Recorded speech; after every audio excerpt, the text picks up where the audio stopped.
Alcara Water Solution for hot water problems. Contact 9399906356.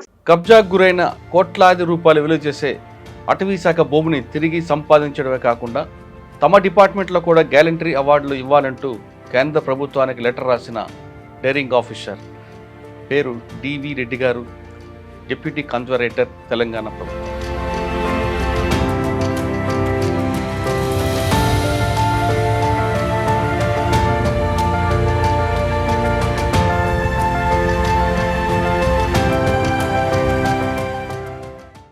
Sir, మీరు వెళ్ళే సమయంకి ఇల్లేందు అనేది ఒక హార్ట్ బెల్ట్. ఒకవైపు కమ్యూనిస్ట్ పార్టీ, మరోవైపు నక్సల్స్, ఇదంతా బాగా ఎఫెక్ట్ ఉంది. వాళ్ళదే అప్పర్ హ్యాండ్ ఉండే ప్రాంతం అది.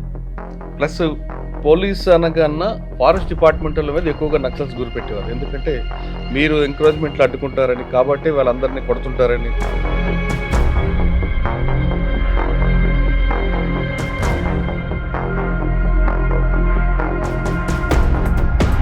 నేను కొమరారం చేస్తున్నప్పుడు కొమరారం పరిధిలో అప్పుడు న్యూ డెమోక్రసీ గ్రూప్ ఒకటి మిలిటెంట్ గ్రూప్ ఉందండి. అయితే నేనున్న టైంలో కూడా జరుగుతున్నాయి. దాన్ని మేము ఈ ట్రై టు స్టాప్ ఇద్దాం, ఆపే ప్రయత్నం చేస్తాం. కానీ ఏంటంటే అక్కడ పోయిన ప్రతి రేంజ్ ఆఫీసర్ని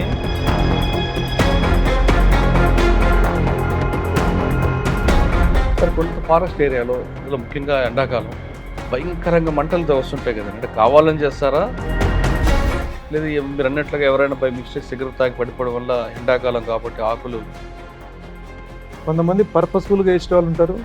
కొంతమంది బీడీ లీవ్స్ కలెక్టర్స్ ఎవరైతే ఉంటారో ఆకు స్ప్రౌటింగ్ అనేది కొద్దిగా పశువుల కాపర్లు కూడా పైరు పెడుతుంటారు. కానీ కోతులు వస్తే వాళ్ళతో ప్రాబ్లం కదా. కోతులు అడవిలో ఉండాల్సిన కోతులు అడవిలో ఉన్నప్పుడే వాటికి, అంటే కోతులు కూడా ఈ మధ్యకాలం అవి ట్రాన్స్ఫార్మ్ అవుతున్నాయి. మనం వేసే ఫుడ్ ఏదైతే మనం రోడ్ల మీద వేసే ఫుడ్ ఉందో దానికి అలవాటు పడిపోతుంది.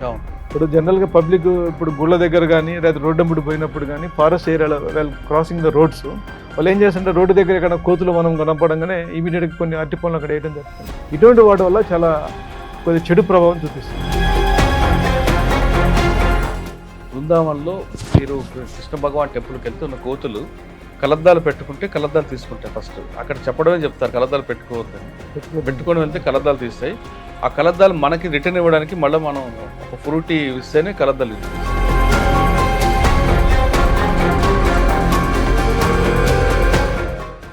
Maybe correct. అది కోతులు అంటే అది ఇప్పుడు దాని బుద్ధి మీకు తెలుసు కదా ఏ విధంగా ఉంటుందో.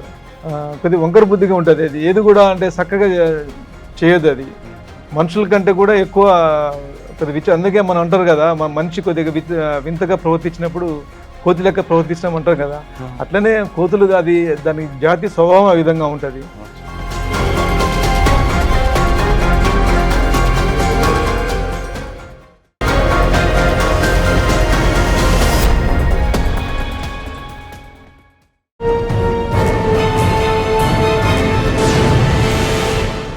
Welcome to crime diaries. ఈ వారం మన గెస్ట్ కబ్జాకు గురైన కోట్లాది రూపాయలు విలువ చేసే అటవీ శాఖ భూమిని తిరిగి సంపాదించడమే కాకుండా తమ డిపార్ట్మెంట్లో కూడా గ్యాలంటరీ అవార్డులు ఇవ్వాలంటూ కేంద్ర ప్రభుత్వానికి లెటర్ రాసిన డేరింగ్ ఆఫీసర్ పేరు డివి రెడ్డి గారు, డిప్యూటీ కన్జర్వేటర్, తెలంగాణ ప్రభుత్వం. డివి రెడ్డి గారు ఫారెస్ట్ డిపార్ట్మెంట్లో వచ్చిన తర్వాత ఒక సంచలనమైన ఇష్యూ చేశారు. మిగతా డిపార్ట్మెంట్ అంటే యూనిఫామ్ సర్వీసులు ఏ విధంగా అయితే ప్రభుత్వం, కేంద్ర ప్రభుత్వం కానీ రాష్ట్ర ప్రభుత్వాలు కూడా వాళ్ళందరికీ గ్యాలంటరీ అవార్డులు ఇస్తుందో, తమ డిపార్ట్మెంట్లో కూడా ఆ విధంగా పనిచేసే వాళ్ళు గుర్తించి వాళ్ళకి కూడా గ్యాలంటరీ అవార్డులు ఇవ్వాలంటూ ఇటీవల కేంద్ర ప్రభుత్వం లెటర్ రాశారు. ఆ లెటర్కి వెంటనే స్పందించిన కేంద్ర ప్రభుత్వం ఇది పరిశీలించాలంటూ అన్ని రాష్ట్ర ప్రభుత్వాలు రాయడం వెనక ఆ సక్సెస్కి డివి రెడ్డి గారికి చెందుతుందన్న విషయం తెలుస్తుంది. ఇది ఒక్కటే కాకుండా డిపార్ట్మెంట్లో ఆయన గతంలో పనిచేసిన వికారాబాద్లో కోట్లాది రూపాయల విలువైన కబ్జా భూమిని, ఫారెస్ట్ భూమిని కబ్జా చేశారు. ఆ కబ్జాను అడ్డుకున్నందుకు అతనికి ప్రభుత్వం బదిలీ కూడా చేసింది. అటువంటి ఆప్షన్ పరిశీలించేసిన ఈ లెటర్ రాయడం వెనక ఉద్దేశం ఏంటో ఆయన తెలుసుకుందాం. సార్ నమస్తే అండి. నమస్కారం. మీకు కంగ్రాట్స్ అండి. ఎందుకంటే మిగతా డిపార్ట్మెంట్లు ఏ విధంగా కష్టపడుతున్నాయో మీ డిపార్ట్మెంట్ కూడా అదే విధంగా కష్టపడుతుంటుంది. కానీ గ్యాలంటరీ అవార్డు విషయంలో మాత్రం కొంచెం అది ఎందుకో వెనకబడి ఉంటుంది. మీరు దానికి లెటర్ రాయడం, మా డిపార్ట్మెంట్ కూడా ఎందుకు ఇవ్వకూడదు అని రాయడం, దాని వెంటనే సెంట్రల్ గవర్నమెంట్ కూడా స్పందించి మిగతా రాష్ట్ర ప్రభుత్వం ఇది పరిశీలించాలంటూ కూడా వాళ్ళు కూడా లెటర్ రాయడం వెనుక ఆ సక్సెస్కి మీదే అనుకోవచ్చు. అంటే అది ఇంప్లిమెంట్ అవుతుందా లేదా అనేది పక్కన పెడితే ముందైతే వాళ్ళు కదలికి వచ్చింది. ఎగ్జాక్ట్. దీని వెనక ఉద్దేశం ఏంటితో పాటు ఇటీవల వికారాబాద్లో మీరు చేసిన ఒక వ్యవహారంలో ఫారెస్ట్ భూమిని కబ్జా చేయడం వెనక వాళ్ళు ఎవరెవరు ఉన్నారు, వాళ్ళు అడ్డుకోవడం, దానికి ప్రభుత్వం కూడా మీకు గిఫ్ట్గా ఒక ట్రాన్స్ఫర్ చేయడం అనేది కూడా ఒక సంచలనమైంది. ఈ రెండింటితో పాటు ముఖ్యంగా చెప్పాలంటే ఇప్పుడు ఏ విధంగా అయితే గ్యాలంటరీ అవార్డులు ఇవ్వాలంటూ మీ లెటర్ ఒక సెంట్రల్ గవర్నమెంట్ లెటర్ రాశారు, అదేవిధంగా ఫారెస్ట్ డిపార్ట్మెంట్ ఎప్పటి నుంచో పెండింగ్ ఒక ఇష్యూ ఉందండి. బీట్ ఆఫీసర్స్కి కొంతమంది ఆఫీసర్స్కి వెపన్స్ ఇవ్వాలని. ఆ ఇష్యూలో కూడా మీరు ఏమైనా లెటర్ రాస్తారా, దానికోసం కూడా పోరాటం చేస్తారా, ఒకసారి చెప్పండి. ముందుగా ఐ డ్రీమ్ ప్రేక్షకులందరికీ నమస్కారాలండి. Thank you. అదేవిధంగా ముఖ్యంగా మురళీధర్ గారు మమ్మల్ని గుర్తించి ఇక్కడ పిలవడం అనేది చాలా మురళీధర్ గారు క్రెడిట్ కాదండి, మీరు చేసిన వర్క్ ఇక్కడ తీసుకొచ్చింది. ఓకేనండి. Anyway I'm very much thankful to the iDream ప్రేక్షకులు.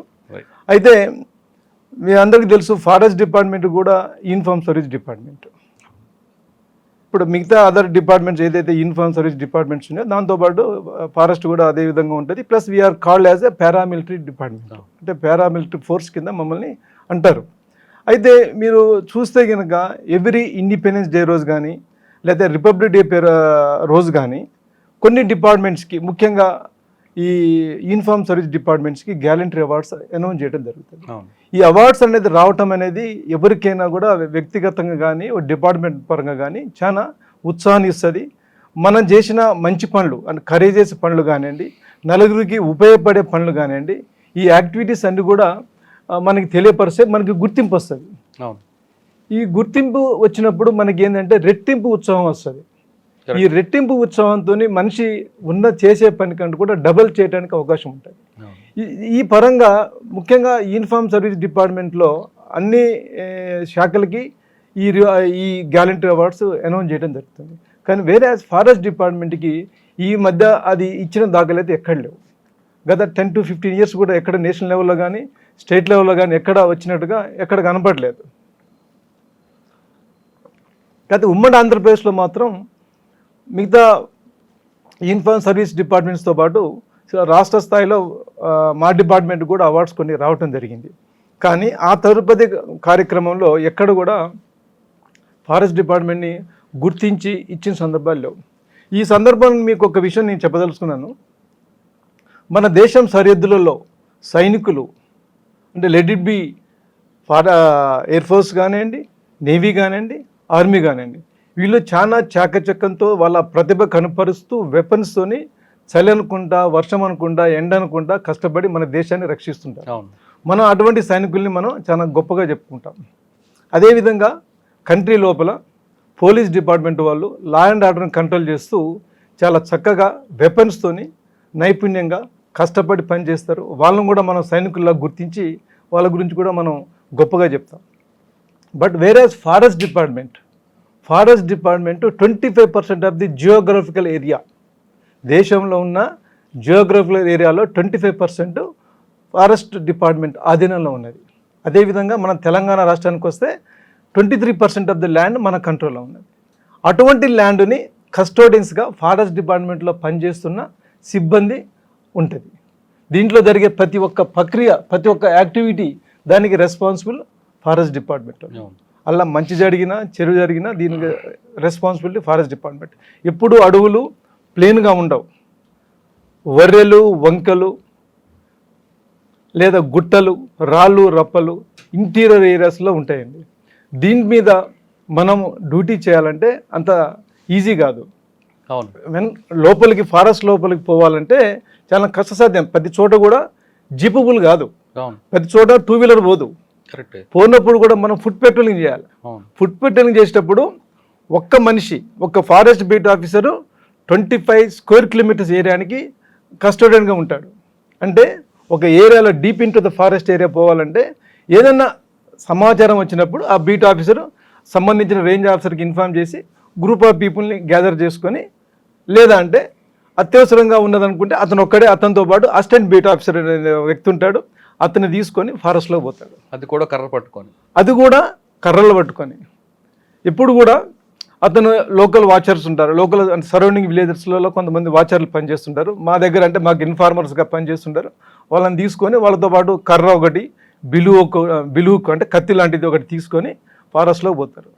ఫారెస్ట్లో పోయినప్పుడు ఏ విధంగా అటాక్ చేస్తుందో తెలియదు. ఏ మూల నుంచైనా, అంటే పులి ప్రాంతంలో పులి అయినా రావచ్చు, చిరుత పులి అయినా రావచ్చు, ఎలుగుబంటి అయినా రావచ్చు, అడవి పంది అయినా రావచ్చు, ఎటువంటి అయినా మీద రావచ్చు, లేదా పాములైనా ఉండొచ్చు. వీటన్నిటి కూడా తట్టుకొని ఏమీ వెపన్స్ లేకుండా అతను కేవలము అతని మీద ఉన్న నమ్మకంతోనే, అతనికి సెల్ఫ్ కాన్ఫిడెన్స్ ఏదైతే ఉన్నదో ఈ సెల్ఫ్ కాన్ఫిడెన్స్తోనే ఫారెస్ట్ లోపలికి పోతారు. అది ఆడ మగ కానీ. మా దగ్గర చాలా మంది ఫీమేల్ ఆఫీసర్లు పనిచేస్తున్నారు. వాళ్ళు ఫారెస్ట్ బీట్ ఆఫీసర్ నుంచి ఐఎఫ్ఎస్ ఆఫీసర్ దాకా అందరూ పనిచేస్తున్నారు. వీళ్ళందరూ కూడా సేమ్ ఇటువంటి యాక్టివిటీసే చేయడం జరుగుతుంటుంది. ఇంత లోపలికి పోయి కష్టపడి పనిచేస్తున్నాము. దాని మీద ఆ పనిచేసే క్రమంలో ఎంతోమందికి ఇంజరీస్ జరుగుతాయి. పార్షల్గా చేతులు పోవటం, కాళ్ళు పోవటం ఇటువంటివి జరుగుతుంటాయి. లేదంటే హెడ్ ఇంజరీస్ జరుగుతుంటాయి. ఎలుగుబంట్లు అటాకుల వల్ల హెడ్ ఇంజరీస్ జరుగుతాయి. ఇటువంటివన్నీ కూడా జరుగుతాయి. కాకుండా స్మగ్లర్స్ అటాక్లు, ఇది కాకుండా ప్రాణాలు పోయే సందర్భాలు ఉంటాయి. ఇదేమో అడవి జంతువుల గురించి మనకు వచ్చే ఆపద. ఇంకొకటి అనుకోకుండా స్మగ్లర్స్ ఆల్రెడీ అక్కడికి పోయి ఉంటారు, వాల్యుబుల్ టింబర్ని ఎక్స్ట్రాక్ట్ చేస్తుంటారు. సో మనం అనుకోకుండా మనం పోయిన పర్పస్ డిఫరెంట్. ఇక్కడ మనకు అనుకోకుండా వాళ్ళకి తారసపడతారు. వాళ్ళని ఆపాలని ఆలోచన ఉంటుంది, కానీ ఆపగలిగే శక్తి మన దగ్గర ఉండదు. సో ఆ టైంలో టస్సలు అవుతుంది, మనకి వాళ్ళకి కొన్ని గొడవలు అవుతాయి. ఆ గొడవలలో మన దగ్గర ఏముండదు. చాలా తక్కువ మంది మన చట్టం చూసి, మన యూనిఫామ్ చూసి భయపడతారు. మెజారిటీ ఆఫ్ ది పీపుల్ భయపడరు. ఆ క్రమంగా మన మీద అటాకులు అవుతాయి. శ్రీనివాసరావు గారు లాంటి ఇటువంటి అటాకులు నాట్ ఓన్లీ ఇక్కడ కాదండి, ఎన్నో ప్లేస్లో. ఫర్ ఎగ్జాంపుల్ అచ్చంపేట కొన్ని సంవత్సరాల క్రితం అచ్చంపేటలో ఒక ఎలుగుబంటి అటాక్లో ఒక ఫారెస్ట్ గార్డ్ చనిపోవడం జరిగింది. అదేవిధంగా కాగజ్నగర్ ఎంక్రోచ్మెంట్ని చూడటానికి పోయినప్పుడు అక్కడ అనిత అనే ఫారెస్ట్ రేంజ్ ఆఫీసర్ని కూడా ఒక ఫీమేల్ ఆఫీసర్, మీరు చూశారు, ఫోటోలో చూశారు, లేదా టీవీలో చూశారు, 2 చేతులు అడ్డం పెట్టుకొని వాళ్ళ కర్రలతో కొడుతున్నప్పుడు ఆపడం జరిగింది. అంటే దట్ ఇట్ సెల్ఫ్ ఈజ్ అంటే చాలా ఎమోషనల్గా చాలా కనెక్ట్ అయింది చాలామంది పబ్లిక్. అది ఒక లేడీ ఆఫీసర్ ఇంత కరేజియస్గా మనం పనిచేస్తున్నప్పుడు కొంతమంది ఎవరైతే ఎంక్రోచర్స్ ఒక గ్యాంగ్ వచ్చి మీద అటాక్ పడ్డప్పుడు ఎవరేం చేయలేకపోయారు, ఆపలేకపోయినారు. She was injured. సో అదేవిధంగా అంతకంటే గొప్పగా పనిచేసిన శ్రీనివాసరావు గారు ఫారెస్ట్ రేంజ్ ఆఫీసర్ ఖమ్మం డిస్టిక్లో పనిచేస్తున్నప్పుడు అతను కేవలము ఇన్స్పెక్షన్ రూపంలో పోవడం జరిగింది. ఇన్స్పెక్షన్ చేద్దామని వెళ్ళటం జరిగింది. అనుకోకుండా అక్కడున్న గుత్తి కొయ్యలు అతని మీద అంతకుముందు జరిగిన కొన్ని విషయాలలో కక్ష పెట్టుకొని అతను అటాక్ చేయడం జరిగింది. ఆ అటాక్లో అతని ప్రాణాలు కూడా కోల్పోవడం జరిగింది. మరి ఇంత విధిగా ప్రాణాలు కానీ లేదా ఇంజరీస్ కానీ జరుగుతున్నప్పుడు ఫారెస్ట్ డిపార్ట్మెంట్ పీపుల్ని ఎందుకు నేషనల్ లెవెల్లో గుర్తించలేకపోతున్నారు? ఈ పాయింట్ ఆఫ్ యాంగిల్లో నాకు చిన్న ఆలోచన వచ్చింది. ఎందుకు మనం ఇంత కష్టపడుతున్నాము, ఇది మనం పార్ట్ ఆఫ్ ది డ్యూటీ, మనకి జీతం ఇస్తున్నారు, ఎస్ కష్టపడుతున్నాం, కానీ ప్రాణాలు తెగించి ఉద్యోగం చేస్తున్నాం కదా. చాలామంది ప్రాణాలు పోకపోవచ్చు, కానీ ఇంజరీస్ అయినారు. వాళ్ళు ఫ్యామిలీస్ని ఇంటి దగ్గర వదిలిపెట్టేసి మనం ఉద్యోగం చేస్తున్నాం. ఈ క్రమంగా మనకెందుకు వీళ్ళు గుర్తింపు లేదనే పాయింట్లో నాకు ఆలోచన వచ్చింది. వెంటనే ప్రైమ్ మినిస్టర్ గారికి, గౌరవ ప్రధానమంత్రి గారికి ఒక లెటర్ అడ్రస్ చేయడం జరిగింది. మాకు ఫారెస్ట్ డిపార్ట్మెంట్ ఏ విధంగా యాక్టివిటీస్ చేస్తాము, ఏ విధంగా కష్ట నష్టాలు ఉన్నాయి, ఏ విధంగా చేస్తే ఏ విధంగా మాకు అవుట్కమ్ వస్తుంది అనే పాయింట్లో ఆలోచన చేసి ఒక లెటర్ డ్రాఫ్టింగ్ పంపడం జరిగింది.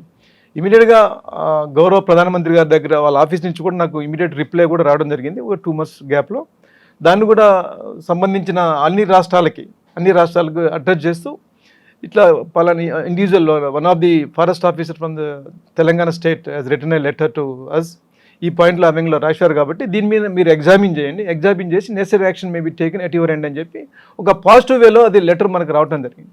దీని ద్వారా సంబంధించిన హెచ్ఓడీస్, డిఫరెంట్ స్టేట్స్లో ఉన్న హెచ్ఓడీస్ దీని ద్వారా సంబంధించిన రెస్పెక్టివ్ స్టేట్ గవర్నమెంట్స్కి కానీ లేదంటే గవర్నమెంట్ ఆఫ్ ఇండియాకి కానీ ఒక లెటర్ రూపంలో రాసి మనకి ఇక నుంచి మన ప్రపోజల్స్ ఖచ్చితంగా పంపించి మన ఫారెస్ట్ డిపార్ట్మెంట్ వాళ్ళకు కూడా ఈ ఒక గ్యాలంటరీ అవార్డ్స్ వచ్చేటట్టుగా ప్రయత్నం చేస్తారని చెప్పి ఈ లెటర్ ద్వారా మనకు ఒక ఉపయోగకరమైన వాతావరణం ఏర్పడిందని చెప్పి నేను భావిస్తున్నాను. ఓకే, అంటే ఇన్ని 3 ఇన్సిడెంట్లు చూసిన తర్వాత మీలో ఒక చిన్న కదలిక వచ్చింది, మనకెందుకు రాకూడదు అనే ఉద్దేశంతో. ఇది from the beginning of my initial stage. ఓహో. నేను I'm from science school Korukonda. నా background is from science school Korukonda. It is a military school. So నాకు ఏంటంటే నాకు యాక్చువల్గా నాకు పైలట్ అవుదామని చెప్పి నాకు బాగా కోరిక ఉండేది. సైన్స్ స్కూల్ కోరుకొండ ఒక ముఖ్య ఉద్దేశం to join in national defence academy. అవును.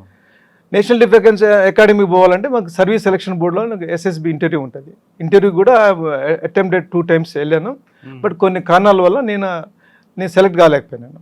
కానీ నాకు బాగా దీని మీద బాగా ఉన్నది ఆలోచన, ఏదంటే పైలట్ కావాలని చెప్పి బాగా కోరుకున్నది. దాని తర్వాత నేను బయటకు రావటము, మాస్టర్ ఆఫ్ బిజినెస్ అడ్మినిస్ట్రేషన్ చేయటం, దాని తర్వాత మార్కెటింగ్ ఎగ్జిక్యూటివ్గా చేయటం జరిగింది. చేస్తున్న క్రమంలో నాకు ఈ యూనిఫామ్ సర్వీస్ డిపార్ట్మెంట్స్ అంటే కొద్దిగా ఇంట్రెస్ట్ అండి. లైక్ పోలీస్ కానీ ఫారెస్ట్ కానీ ఈ 2 డిపార్ట్మెంట్స్ మీద నాకు ఒక ఇంట్రెస్ట్ బాగున్నది. సో నాకు ఆ సందర్భంలో నాకు forest range officer notification APPS ద్వారా నోటిఫికేషన్ వచ్చింది. వే బ్యాక్ ఇన్ ద 93లో వచ్చింది. దాన్ని రాయటం జరిగింది. అటెంప్ట్ చేసిన తర్వాత I got selected. From the day 1 అంటే నేను యూనిఫామ్ వేసుకున్న రోజు నుంచి ట్రైనింగ్ వెళ్ళాను. ట్రైనింగ్ మా ట్రైనింగ్ వచ్చేసి 2 years ట్రైనింగ్ ఉంటుందండి. నా ట్రైనింగ్ వచ్చి గుజరాత్ రాజ్పిప్లాలో కాలేజీలో ఉన్నది. కాలేజీలో కూడా పోయిన దగ్గర నుంచి కూడా నాకు ప్రశ్నించడం అనేది చాలా interest. I will always just questioning the people. అంటే ఒక తప్పు జరుగుతుంటే ఆ తప్పుని వెంబడే క్వశ్చన్ చేస్తుంటాను. సో ఐ డోంట్ నో, అక్కడ మాకు సిద్దిక్ అహ్మద్ గారు అని చెప్పి మా ప్రిన్సిపాల్ ఉన్నారు. Is very dynamic and very honest and very sincere officer. ఆయన మమ్మల్ని చాలా చక్కగా తీర్చిదిద్దారు.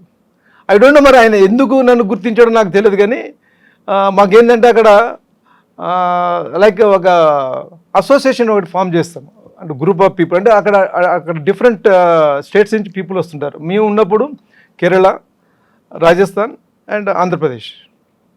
ఆయన నన్ను గుర్తించాడు. Straight away you get up mister DV Reddy అన్నారు. అన్న తర్వాత from now onwards you are the general secretary of the association అన్నారు. ఐ డోంట్ నో మరి ఎందుకు ఆయన గుర్తించారో నాకు తెలియదు. అంటే నేను ఎందుకు చెప్పదలుచుకున్నానంటే నాకు ప్రశ్నించే తత్వం అనేది ఫ్రమ్ ద బిగినింగ్ నుంచి ఉంది. If something is happening it has to be question.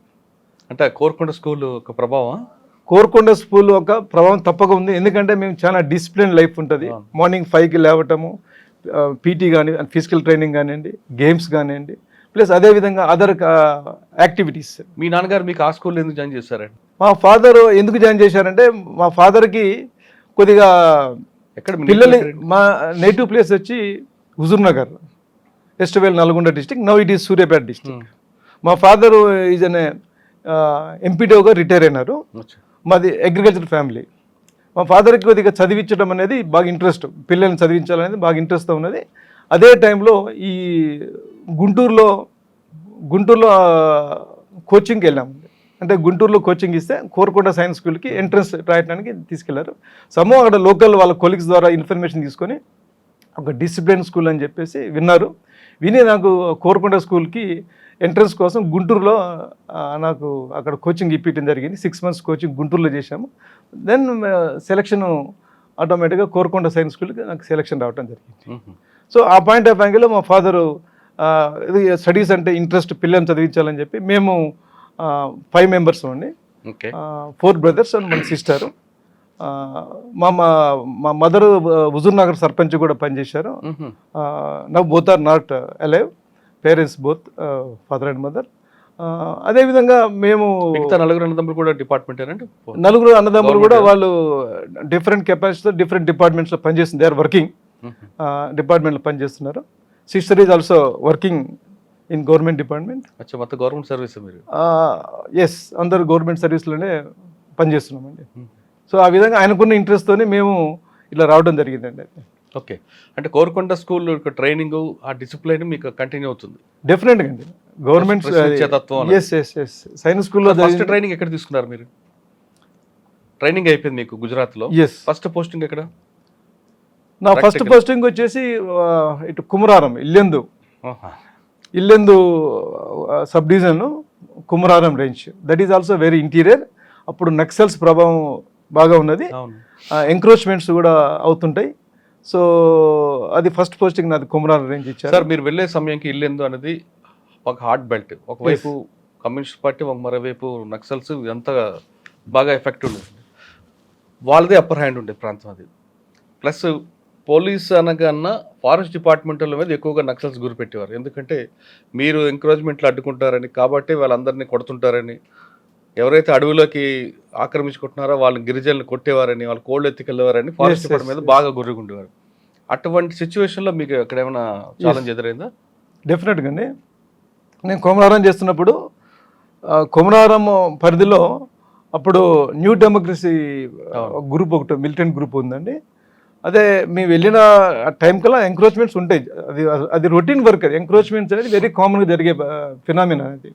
అయితే నేనున్న టైంలో కూడా జరుగుతున్నాయి. దాన్ని మేము ట్రై టు స్టాప్ ఇద్దాం, ఆపే ప్రయత్నం చేస్తాం. కానీ ఏంటంటే అక్కడ పోయిన ప్రతి రేంజ్ ఆఫీసర్ని వాళ్ళు ఇనిషియల్ స్టేజ్లో పిలుస్తారు. మనని వాళ్ళ కొరియర్స్ ద్వారా మమ్మల్ని అక్కడ పిలిపించుకుంటారు. పిలిపించుకున్నప్పుడు నన్ను అక్కడ పిలవడం జరిగింది. ఎక్కడ ఇంటీరియర్ ప్లేస్లో పిలుస్తారు. పిలిచి చెప్తారు, ఇట్లా ఇక్కడ ఉన్న ఈ విధంగా సిచ్యువేషన్స్ ఉంటాయి, మీరు మా వాళ్ళ జోలికి పోవద్దు, మా ట్రైబల్ జోలికి పోవద్దు, ఎంక్రోచ్మెంట్ చేస్తుంటారు, బీడాకులలో ఫైర్ పెడుతుంటారు, లేదా చెట్లు నరుకుతుంటారు, ఇల్లీగల్ ట్రాన్స్పోర్ట్ చేస్తుంటారు. కానీ మీరు కాదు మమ్మల్ని మా వాళ్ళని ఎక్కడ ఇబ్బంది పెట్టద్దని చెప్పి వాళ్ళు సున్నితంగా మనకి హెచ్చరిస్తారు. అటువంటి హెచ్చరిక కూడా నాకు రావడం జరిగింది.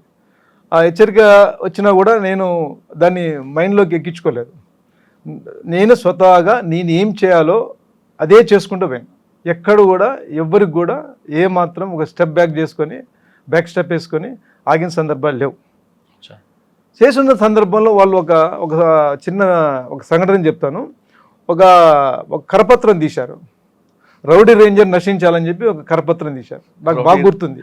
రౌడీ రేంజర్ నశించాలని చెప్పి ఒక కరపత్రం తీశారు. వాళ్ళు ఎర్ర ఇంకుతోని కరపత్రం తీసి ఆ మండలం ఇల్లందు సరౌండింగ్స్ మండలాలన్నింటిలో కూడా డిస్ట్రిబ్యూట్ చేశారు. దాంట్లో వాళ్ళు ఏమైనారంటే ఈ రేంజరు చేస్తున్న ఆగడాలు అంటే పోడు కల్టివేషన్ని ఆపుతున్నాడు, లేదా ఇల్లీగల్ కటింగ్స్ని ఆపుతున్నాడు, వాళ్ళ దగ్గర ఉన్న గొడ్డల్ని కత్తుల్ని కూడా సీజ్ చేసి పెట్టుకుంటున్నాడు, ఇవన్నీ కూడా నశించాలని చెప్పి పెట్టడం జరిగింది. పెట్టిన తర్వాత దానిలో ఒక పాయింట్ ఏం పెట్టాడంటే ఈ అవినీతి చేసే రేంజర్ నశించాలని కూడా రాశాడు. నాకు ఇవన్నీ బాగానే ఉన్నాయి, ఇవన్నీ కూడా రేస్తుంది, నేను రౌడీ రేంజ్ అన్నీ అన్ని బాగానే ఉన్నాయి. బట్ అవినీతి అనే పాయింట్ ఎక్కడ వచ్చింది వీళ్ళకి, నేను ఎక్కడ అవినీతి చేశాను అనే పాయింట్ నాకు బాగా స్ట్రైక్ అయింది మైండ్కి. ఇమీడియట్గా ఆ కొరియర్ని పిలిచాను. నేను మీ దళ నాయకుడిని కలవాలి అని అన్నా. అదేంటి సార్, మేము పిలిస్తే మీరు వెనుకపోతారు, మీరేమో కలవాలని చెప్పి ముందుకు వస్తున్నారు ఏందన్నాడు. I want to meet him, నేను ఎక్కడ అవినీతి చేసినా నాకు ప్రూవ్ చేయను అని చెప్పి నేను ఆయన దగ్గర టైం తీసుకోవాలని చెప్పాను.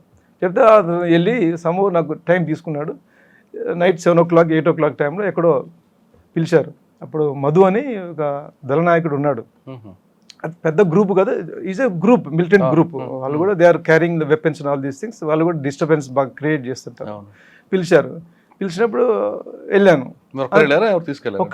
ఒక్కనే రమ్మంటారు. ఇప్పుడు వెళ్ళి కూర్చున్నాను. చుట్టూ 10 మంది తుపాకులతోనే అంతా కూర్చున్నారు.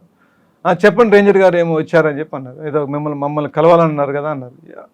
ఎస్, మీరు అన్నీ రాశారండి, కరపత్రం తీశారు, బాగానే ఉంది, అన్నీ నశించాలన్నారు, బాగానే ఉంది. నేను అవినీతి చేసిన రేంజర్ కూడా నశించాలని, నేను అవినీతి ఎక్కడ చేసిన నాకు చెప్పండి అని అన్నా. అంటే వాళ్ళు నవ్వి మీది ఏ జిల్లా అని అన్నారు. అప్పుడు నాది పలానా జిల్లా అని చెప్పాను. మీ జిల్లా వాళ్ళు ఎప్పుడు ఇట్లా చేస్తారండి అన్ని వాదిస్తుంటారు అడ్డంగా అని చెప్పి దాన్ని లైట్ రివేలో తీసుకొని సర్కాస్టిక్గా తీసుకొని ఇంకా అట్లా జరగదని అని చెప్పి ఒక ఇండికేషన్ ఇచ్చుకుంటూ పోవడం జరిగింది. అంటే నేను చెప్పడం ఉద్దేశం ఏంటంటే ఇఫ్ సంథింగ్ హ్యాపెన్స్ అది ఖచ్చితంగా మీరు ఎందుకు చేస్తున్నారనే పాయింట్ క్వశ్చన్ చేయడం అనేది నా ఉద్దేశం. అంటే నక్సల్స్ను కూడా కలవడానికి నేను వెనకాడలేదు. ఇప్పుడు మన గురించి ఒక బ్యాడ్ ఇంప్రెషన్ ఉండకూడదు. మనం మంచి చేస్తున్నామా చెడు చేస్తున్నామా సమాజానికి చేస్తున్నాం. అది నీ సమాజానికి మంచి చేస్తున్నప్పుడు నా గురించి చెడుగా మాట్లాడే అర్హత ఎవరికి ఉండకపోవచ్చు. తప్పు చేస్తే ప్రశ్నించవచ్చు, నేను తప్పు చేస్తే ప్రశ్నించవచ్చు. వాళ్ళ యాంగిల్లో నేను చేసే తప్పు, కానీ నా యాంగిల్లో నేను ప్రభుత్వ ఆస్తుల్ని రక్షించాల్సింది నేను I'm paid for it. So అది డ్యూటీ చేస్తాను. దానికి వాళ్ళు ఒప్పుకున్నారా కరప్షన్ లేదని? ఎస్, దాన్ని సర్కాస్టిక్గా తీసుకున్నాడు. అంటే సమాధానం లేదు కదా, ఇప్పుడు ఏదో రాయాలి, డిఫర్మేషన్ వేస్తామని డిఫర్మేషన్ కదా రిజైండర్ ఇచ్చారా? నేను పేపర్లోనా పేపర్లో ఏం లేదు, డైరెక్ట్గా వాళ్ళతోనే మాట్లాడడం మళ్ళీ ఇంకో కరపత్రం వేశారు. లేదు లేదు అంతటితో క్లోజ్ చేశారు ఇష్యూని, అట్లేం లేదన్నారు. బట్ ఎప్పుడు కూడా మళ్ళీ మన జోలికి రాలేదు. నేను చేసిన యాక్టివిటీస్ దేని కూడా ఎక్కడ కూడా వాళ్ళు దాన్ని చేయలేదు. సో అక్కడ జరిగిన చిన్న సంఘటన అది కుమరాల రేంజ్లో ద ఫస్ట్ పోస్టింగ్ అది. తర్వాత ఎక్కడికి వచ్చారండి? కుమరాలం తర్వాత then I'm posted to Palvancha. పక్కనే కదా? Yes, that is Palvancha division, Kothagudem పరిధిలో ఉంటుంది. పాల్వంచలో కూడా అక్కడ బాగా టింబర్ స్మగ్లింగ్ బాగున్నది. అక్కడ టీక్ ఫారెస్ట్. కిన్నెరసాని రెడీ ఉందా? Kinnerasani that is wild life division. Kinnerasani comes under wild life division. Palvancha territorial is different. So నేను Palvancha wild life range officer నేను. సో అక్కడ కూడా మాకు ఈ ఇల్లీగల్ ట్రాన్స్పోర్టేషన్ ఆఫ్ టింబర్ బాగా వస్తుంది. టీక్ బాగున్నది అక్కడ. సరౌండింగ్ ఏరియాస్ నుంచి ఉన్న మంచి టీక్ ప్లాంటేషన్స్ ఉన్నాయి. నేచురల్ టీక్ ఉన్నది, ఏగీసా ఉన్నది, మంచి గర్త్ క్లాస్ ఉన్న ఏగీసా కూడా ఉన్నది. ఇవన్నీ కూడా ఇల్లీగల్గా కట్ చేస్తుంటారు. దీని మీద కూడా మేము ఉక్కుపాదం పెట్టడం జరిగింది. అక్కడ పాలంచ సరౌండింగ్స్లో పాండురంగాపురం అన్న ఒక విలేజ్ ఉన్నది, హైలీ నోటోరియస్ విలేజ్. ప్లస్ అదేవిధంగా వెంగళరావు నగర్ కాలనీ అని చెప్పి పాల్వంచ టౌన్లో ఒకటి ఉన్నది. ఇవన్నీ కూడా బాగా నోటోరియస్, ఆ టైంలో నోటోరియస్. ఇప్పుడు ఏ విధంగా పరిస్థితి ఉందో తెలియదు కానీ బట్ బాగా నోటోరియస్ ఉన్నది. వీళ్ళ మీద కూడా మేము పర్సనల్గా అటాక్ చేసి చాలా టింబర్ని, వెహికల్స్ని నేను సేఫ్ గార్డ్ చేయడం జరిగింది. ఇందులో ఒక సంఘటన ఎట్లా అంటే, వెపన్స్ లేకపోతే ఏ విధంగా ఉంటుంది అనేది చిన్న ఎగ్జాంపుల్ చెప్తాను. పాల్వంచలో ఎదురైంది. పాల్వంచలో కూడా చాలా డేరింగ్గా పోవడం జరిగింది. వెరీ ఫెరేషియస్గా, ఎక్కడ కూడా కాంప్రమైజ్ కాకుండా పోవడం జరిగింది. లెట్ ఇట్ బి ఏమైనా కానివ్వండి, మన జోలికి, మన అడవి జోలికి ఎవరు రావద్దు. That is my intention. Lands కానివ్వండి, ఇల్లీగల్, నాకు ఇన్ఫర్మేషన్ వస్తే కనుక నేను మిస్ చేసింది లేదు. ఇన్ఫర్మేషన్ రాకుండా ఓవర్ సైట్లో ఎన్నో జరుగుండొచ్చు. నాకంటూ ఇన్ఫర్మేషన్ వస్తే మాత్రం ఎక్కడ నేను ఆగలేదు, వదిలిపెట్టే ముచ్చట రాదు. పాల్వంచలో సంఘటన ఏంటంటే, అప్పుడు ఆల్ మండల్ టీమ్స్గా కలిసి అప్పుడు గవర్నమెంట్ ప్రోగ్రామ్స్లో మేము పార్టిసిపేట్ చేసేది. ఆ టైంలో నేను, tahsildar, mandal development officer, agriculture officer, మేమంతా ఒక టీమ్గా ఉండేది. టీమ్ కంటే ఫర్ ఎనీ గవర్నమెంట్ ప్రోగ్రామ్స్ మేమంతా కూడా ఒక టీమ్గా ఆ టైంలో జన్మభూమి కార్యక్రమాలని, లేదా ప్రజల వద్దకు పాలన అని చెప్పి ఇటువంటి కొన్ని కార్యక్రమాలు, గవర్నమెంట్ ప్రోగ్రామ్ జరిగేది. సో ఆ పాయింట్ ఆఫ్ యాంగిల్లో ఆ రోజు మా ప్రోగ్రాం పాండురంగాపురంకి వచ్చింది. Pandurangapuram is very near to Palvancha town, అంటే అరౌండ్ 7 to 8 kilometers ఉంటుంది. మధ్యలో వాగు ఉంటుంది. మేము జీవులో పోతున్నప్పుడు వాళ్ళకి ఇన్ఫర్మేషన్ లేదు. అంటే జస్ట్ వాళ్ళు ఏం చేస్తారంటే, మన మూమెంట్స్ని వాళ్ళు గ్యాదర్ చేస్తుంటారు. జనరల్గా రేంజ్ ఆఫీసరు ఒకవేళ స్ట్రిక్ట్గా ఉండి చాలా మూమెంట్స్ చాలా యాక్టివ్గా ఉన్నప్పుడు వాళ్ళు డెఫినెట్గా మన మీద నిఘా పెడతారు, మన మూమెంట్స్ని చేస్తారు. ఆ రోజు నేనేంటంటే ఆ ప్రజల వద్దల పాలనకి అనే మీటింగ్ పోవడం జరిగింది.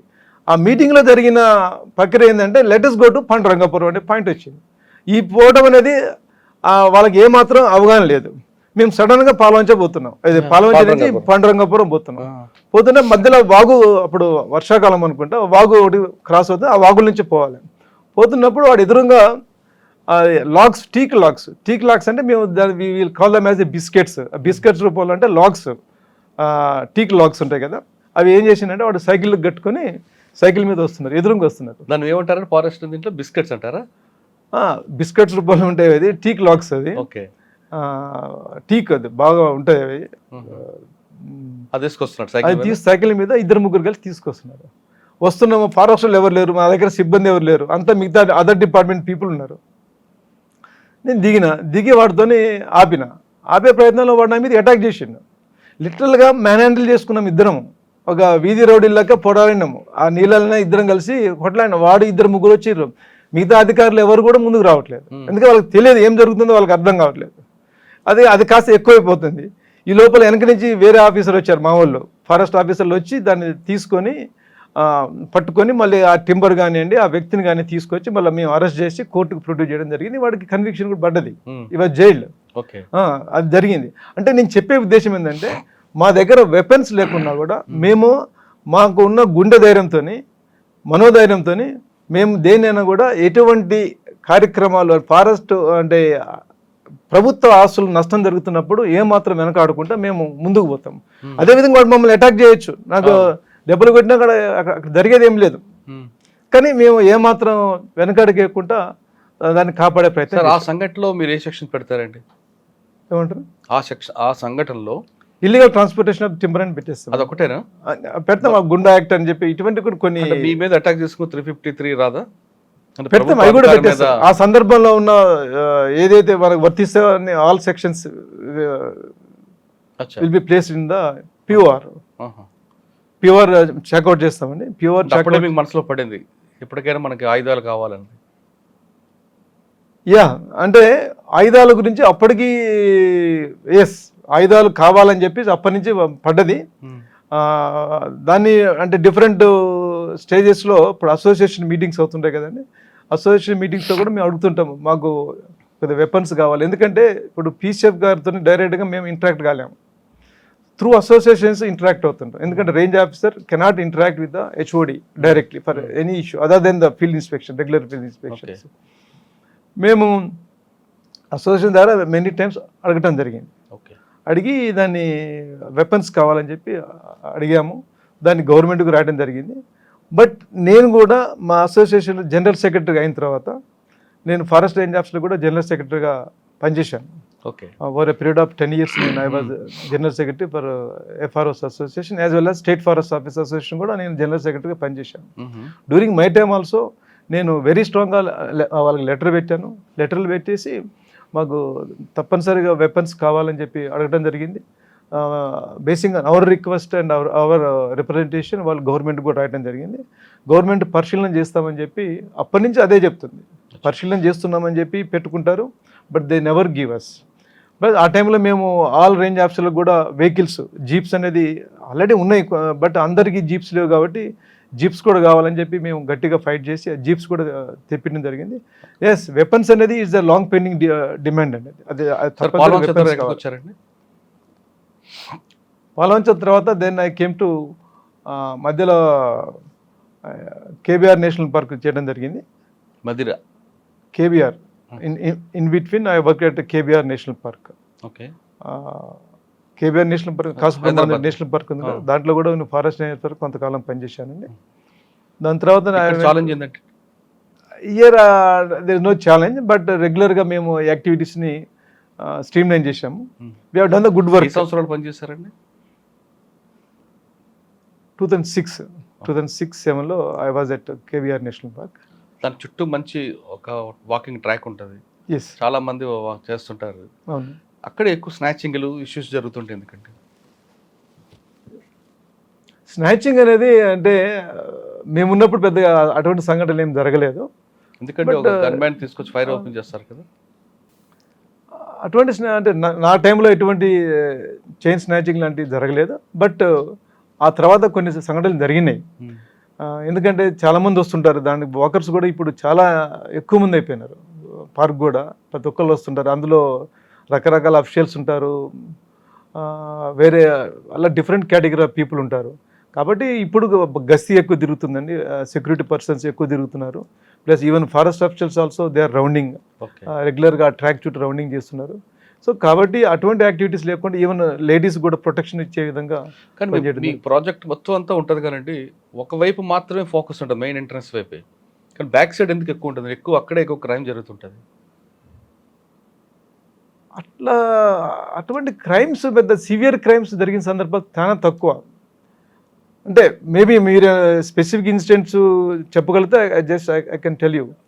ఒక గన్మ్యాన్ వచ్చి ఫైర్ చేసి ఒక తీసుకెళ్తాడు, నెక్స్ట్ బ్యాక్ సైడ్ ఎక్కువగా స్నాచింగ్లు అవుతుంటాయి, అమ్మాయిలు కార్లో కూర్చుంటే వాళ్ళ మీద అటాక్ చేస్తుంటారు. మేబీ అటువంటి జరుగుతుండొచ్చు, కానీ బట్ ఎనీవే అయినా కూడా మా వాళ్ళు 24/7 లెక్కనే అక్కడ. ఎందుకంటే అది మేజర్గా వాకర్స్ మార్నింగ్ 4కే స్టార్ట్ అవుతారు. మార్నింగ్ టైం కదా, ఎక్కువ ఈవినింగ్ టైంలో అవుతుంది. ఈవినింగ్ అవర్స్లో కూడా కొన్ని లేట్ అవర్స్లో ఉన్న సంఘటనలు జరగడానికి అవకాశం ఉంటుంది. బట్ ఇవన్నీ జరిగినాయి, ఇంతకుముందు జరగలేదని కాదు, జరిగినాయి. బట్ దాని మీద ఫారెస్ట్ సిబ్బంది కూడా అంటే తగిన చర్యలు తీసుకుంటున్నారు. 2006లో పనిచేశారు అక్కడ. 2006లో అటువంటి ఇన్సిడెంట్స్ ఏం జరగలేదు, ఈ మధ్య కాలంలో జరిగినాయి. తర్వాత ఎక్కడికి వచ్చారు? నేను కరీంనగర్ రేంజ్లో చేయడం జరిగింది. ఇక్కడ కరీంనగర్ టౌన్, ఐఎమ్ కరీంనగర్ టౌన్లో ఫారెస్ట్ రేంజ్ ఆఫీసర్గా చేయడం జరిగింది. కరీంనగర్ రేంజ్లో కూడా చాలా ఛాలెంజెస్ ఫేస్ చేయడం జరిగింది. కరీంనగర్ రేంజ్లో సామిల్స్ ఉంటాయండి, సామిల్స్లో కూడా ఇల్లీగల్ యాక్టివిటీస్ ఎక్కువ నడుస్తుంటాయి. సార్ సామిల్లో ఏ విధంగా జరుగుతుంటాయండి? అక్రమాలు అంటే టెంబర్ మీ దగ్గర అఫీషియల్ కొనుక్కుంటారు, తీసుకొస్తారు, కానీ ఎక్కడ జరుగుతుంటాయండి? ఇప్పుడు అఫిషియల్గా వచ్చే టింబర్ విత్ పర్మిట్ వస్తుంది. అవును, ఫారెస్ట్ డిపార్ట్మెంట్ ఇచ్చే పర్మిట్తో డిపో ద్వారా వస్తుంది. వాడు సామిల్లో ఓనరు సామిల్లో కట్ చేసుకుంటాడు. మళ్ళీ ఫారెస్ట్ వారు ఇచ్చిన పర్మిట్ ద్వారానే టింబర్ బయటికి వెళ్ళిపోతుంది. అవును, కటింగ్ అయిన ఫామ్లో వెళ్ళిపోతుంది. బట్ వేరే కొన్ని నాట్ ఆల్ సామిల్స్, కొన్ని సామిల్స్ ఏం చేస్తారంటే ఇల్లీగల్గా వేరే జిల్లాలో కానీ వేరే రాష్ట్రంలో కానీ ఎక్కడైతే టీకు బాగా ఉన్నదో అక్కడ ఇల్లీగల్గా ట్రాన్స్పోర్ట్ అవుతుంటుంది. వెహికల్స్ ద్వారా కానీ హెడ్ లోడ్స్లో కానీ లేదా కార్ట్ లోడ్స్లో కానీ ట్రాన్స్పోర్ట్ అవుతుంది. ఆ టింబర్ని వాళ్ళు పర్చేజ్ చేస్తారు. పర్చేజ్ చేసి వాళ్ళు ఏం చేస్తారంటే దీంట్లో కలిపేస్తారు. దీంట్లో కలిపే కొన్ని సందర్భాలు ఉంటాయి. కలిపేసి దాన్ని కూడా కొన్నిసార్లు అది దే మేక్ ఇట్ వైట్, కొన్ని చోట్ల వైట్ చేయలేరు, జీరో టింబర్నే ట్రాన్స్పోర్ట్ చేస్తుంటారు. సో కొంతమంది పబ్లిక్ ఏం చేస్తారంటే దాన్ని పూర్తిగా తెలియక ఆ టింబర్ని కూడా తీసుకుంటారు. తీసుకుని అతను ఏదో ఇన్వాయిస్ బిల్ ఇస్తాడు. ఆ బిల్లు దగ్గర పెట్టుకొని దాన్ని ఇంటికి అవసరాలకు వాడుకుంటాడు. కానీ యాక్చువల్గా మన ఇంటి అవసరాలకు వాడుకునేటప్పుడు తప్పనిసరిగా దాంట్లో పర్మిట్ ఉండాలి. ఫారెస్ట్ డిపార్ట్మెంట్ ఇష్యూ చేసే పర్మిట్ ఉన్నప్పుడే అది లీగలైజ్ అవుతుంది. సో వాళ్ళు ఈ విధంగా డే అండ్ నైట్, ముఖ్యంగా ఏంటంటే ఆడ్ అవర్స్లో కట్ చేస్తుంటారు. మార్నింగ్ అవర్, ఎర్లీ అవర్స్లో, లేకపోతే నైట్ 12 o'clock ఆ టైంలో వాళ్ళు కట్ చేసుకొని ఇల్లీగల్గా అదే టైంలో వెళ్ళిపోతుంది. అంటే వాడు కట్ చేసుకున్న మెటీరియల్ ఎప్పుడూ సామిల్లో పెట్టుకోడు, ఇమీడియట్గా డిస్పోజ్ అయిపోవాలి. సో అటువంటి కార్యక్రమాలు బాగా అవుతాయి. అటువంటి స్కామ్కి డిపార్ట్మెంట్ సహకారంతో జరుగుతుందని ఒక ఆరోపణ ఉంది కదండి. అంత డైరింగ్ తీయడు కదా ఈ సామీలు కూడా. అంటే డెఫినెట్గా కొంతమంది ప్రతి డిపార్ట్మెంట్లో ఉన్నట్టుగా మంచి చెడు ఫారెస్ట్ డిపార్ట్మెంట్లో కూడా ఉన్నది. ఓకే, వితౌట్ సపోర్ట్ ఎవరు కూడా అంత ధైర్యంగా చేయరు, అది కూడా వాస్తవమే. సో దాన్ని సాధ్యమైనంత వరకు కంట్రోల్ చేసే ప్రయత్నము చేస్తుంటారు. అంటే అది కొల్లుడు కావడం అనేది ఏ లెవెల్లో అవుతారు అనేది కూడా ఉంటుంది. అది కింది లెవెల్లో కావచ్చు, మిడిల్ లెవెల్లో కావచ్చు, టాప్ లెవెల్లో కూడా అవి అవకాశాలు ఎక్కువ ఉంటాయి. ఉండవని నేను అంటలేదు, కానీ ఇవన్నీ కూడా ఓవర్కమ్ చేసుకొని చేయాల్సిన అవసరం ఉంటుంది. కరీంనగర్లో మీకు ఎదురైన ఛాలెంజ్ సామిల్ నుండి? కరీంనగర్లో ఏంటంటే అన్ని ఇప్పుడు it was a very big background. నేను కరీంనగర్లో చేసినప్పుడు అప్పుడు అది 21 మండల్స్. అంటే నేను చేసిన జ్యూరిడిక్షన్ 21 మండల్స్, ఆ 23 మండల్స్ ఉన్నదండి. సామిల్స్ కూడా అన్ని స్కాటర్డ్గా ఉంటాయి డిఫరెంట్ ప్లేసెస్లో. ఆల్మోస్ట్ వరంగల్ బోర్డర్లో, వరంగల్ డిస్టిక్ బోర్డర్లో ఒకటి ఉంటుంది, హుజరాబాద్ దగ్గర ఒకటి ఉంటుంది, లేదా లోపల కమలాపురము, ఇటువంటి ప్లేస్లలో ఉంటాయి. ఇవన్నీ కూడా ఏంటంటే కొంతమంది, not again I'm telling, not all the people, కొంతమంది ఇల్లీగల్గా కట్ చేస్తుంటారు. నేనేం చేసేదంటే నా మూమెంట్స్ని ఎవరికి తెలియకుండా, నా మూమెంట్స్ని ఈవెన్ నా డ్రైవర్కి కూడా తెలియకుండా నైట్ పిలుస్తాను. Just half an hour before phone చేస్తాను. ఫోన్ చేసి రమ్మంటాను. అప్పుడు సెల్ ఫోన్స్ కూడా అప్పుడు రాలేదు, ఇంకా దే ఆర్ నాట్ కమ్. మా డ్రైవర్కి ముందే ఇన్ఫర్మేషన్ ఇస్తే పలానా టైంకి రమ్మని చెప్తాను, పలానా బీట్ ఆప్షన్ రమ్మని చెప్తాను. ఒక్కోసారి మార్నింగ్ 5 o'clock బయలుదేరుతాం, ఒక్కోసారి నైట్ 7 o'clock బయలుదేరుతాం. బయలుదేరి ఏం చేస్తుంటే straight away will not be going to sawmill.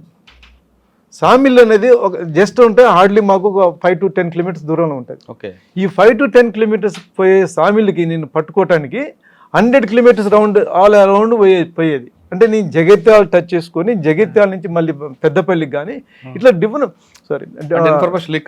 Information leak అంటే నా మూమెంట్ అనేది అంటే sir is going toward Jagtial some పర్పస్లో పోతున్నాడు అనే పాయింట్లో నేను పెద్దపల్లి తిరిగి మన కరీంనగర్ వచ్చేవారా ఇట్లా ఆల్ అరౌండ్ అంటే అరౌండ్ పోయేది.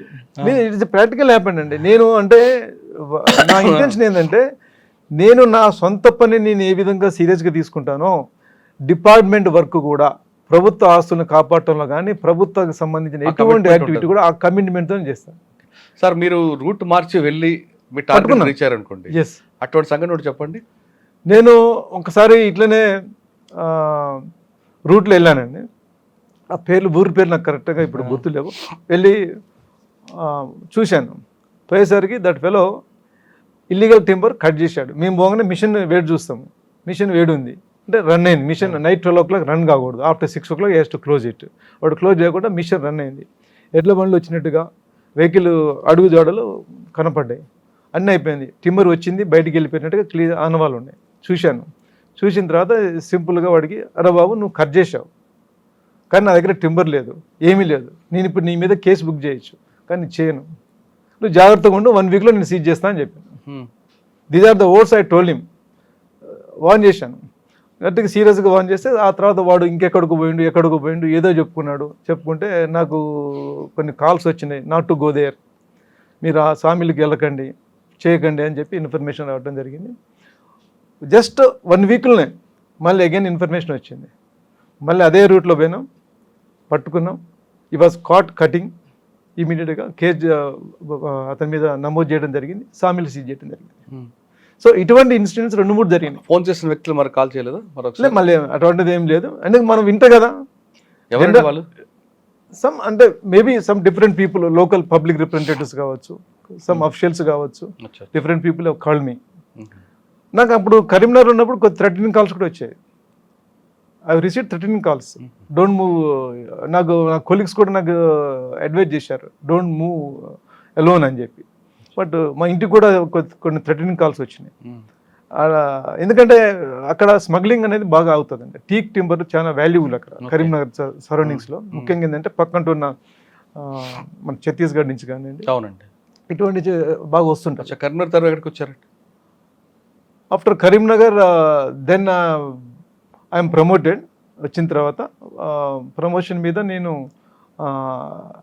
అసిస్టెంట్ కన్జర్వేటర్ ఫారెస్ట్గా ప్రమోషన్ వచ్చినాక నేను లాలో చేయడం జరిగింది కొంతకాలం. ఓకే.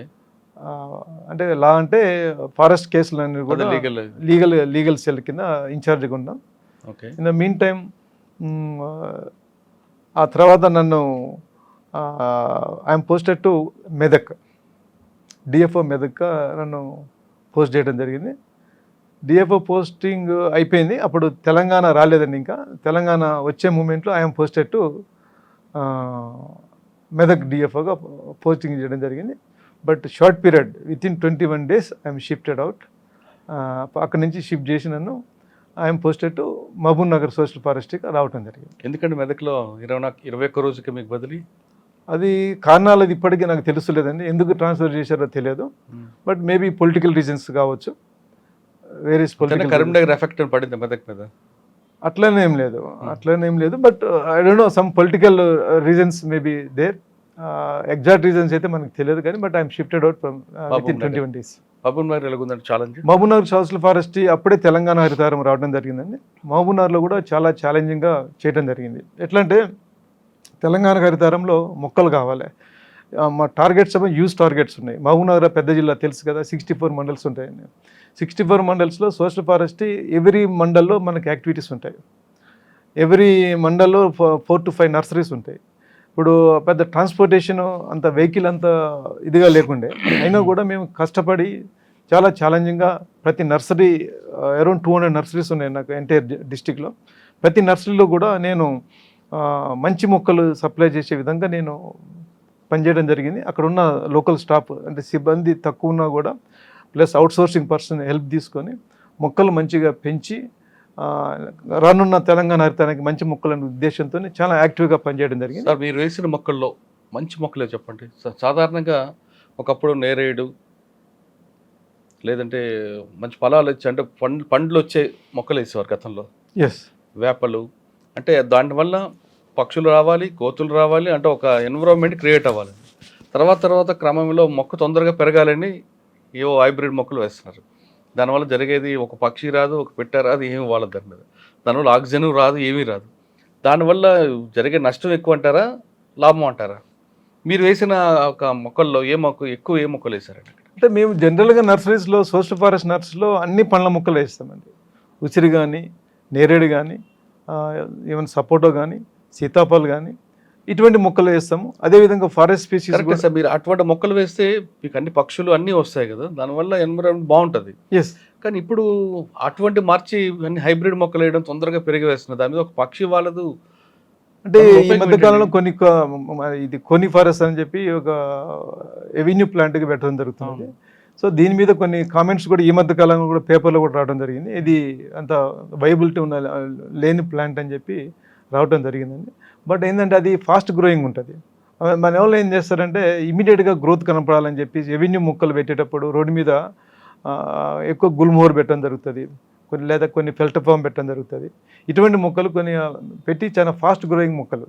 దాంతోపాటు ఈ కోనిఫరస్ అనే మొక్క కూడా ఒకటి చాలా స్పీడ్ గ్రోత్లో వస్తుంటుందండి. ఈ మొక్కను కూడా మనం గత కొంతకాలం పెట్టడం జరిగింది. అది కూడా చాలా స్పీడ్ గ్రోత్ ఉంటుంది.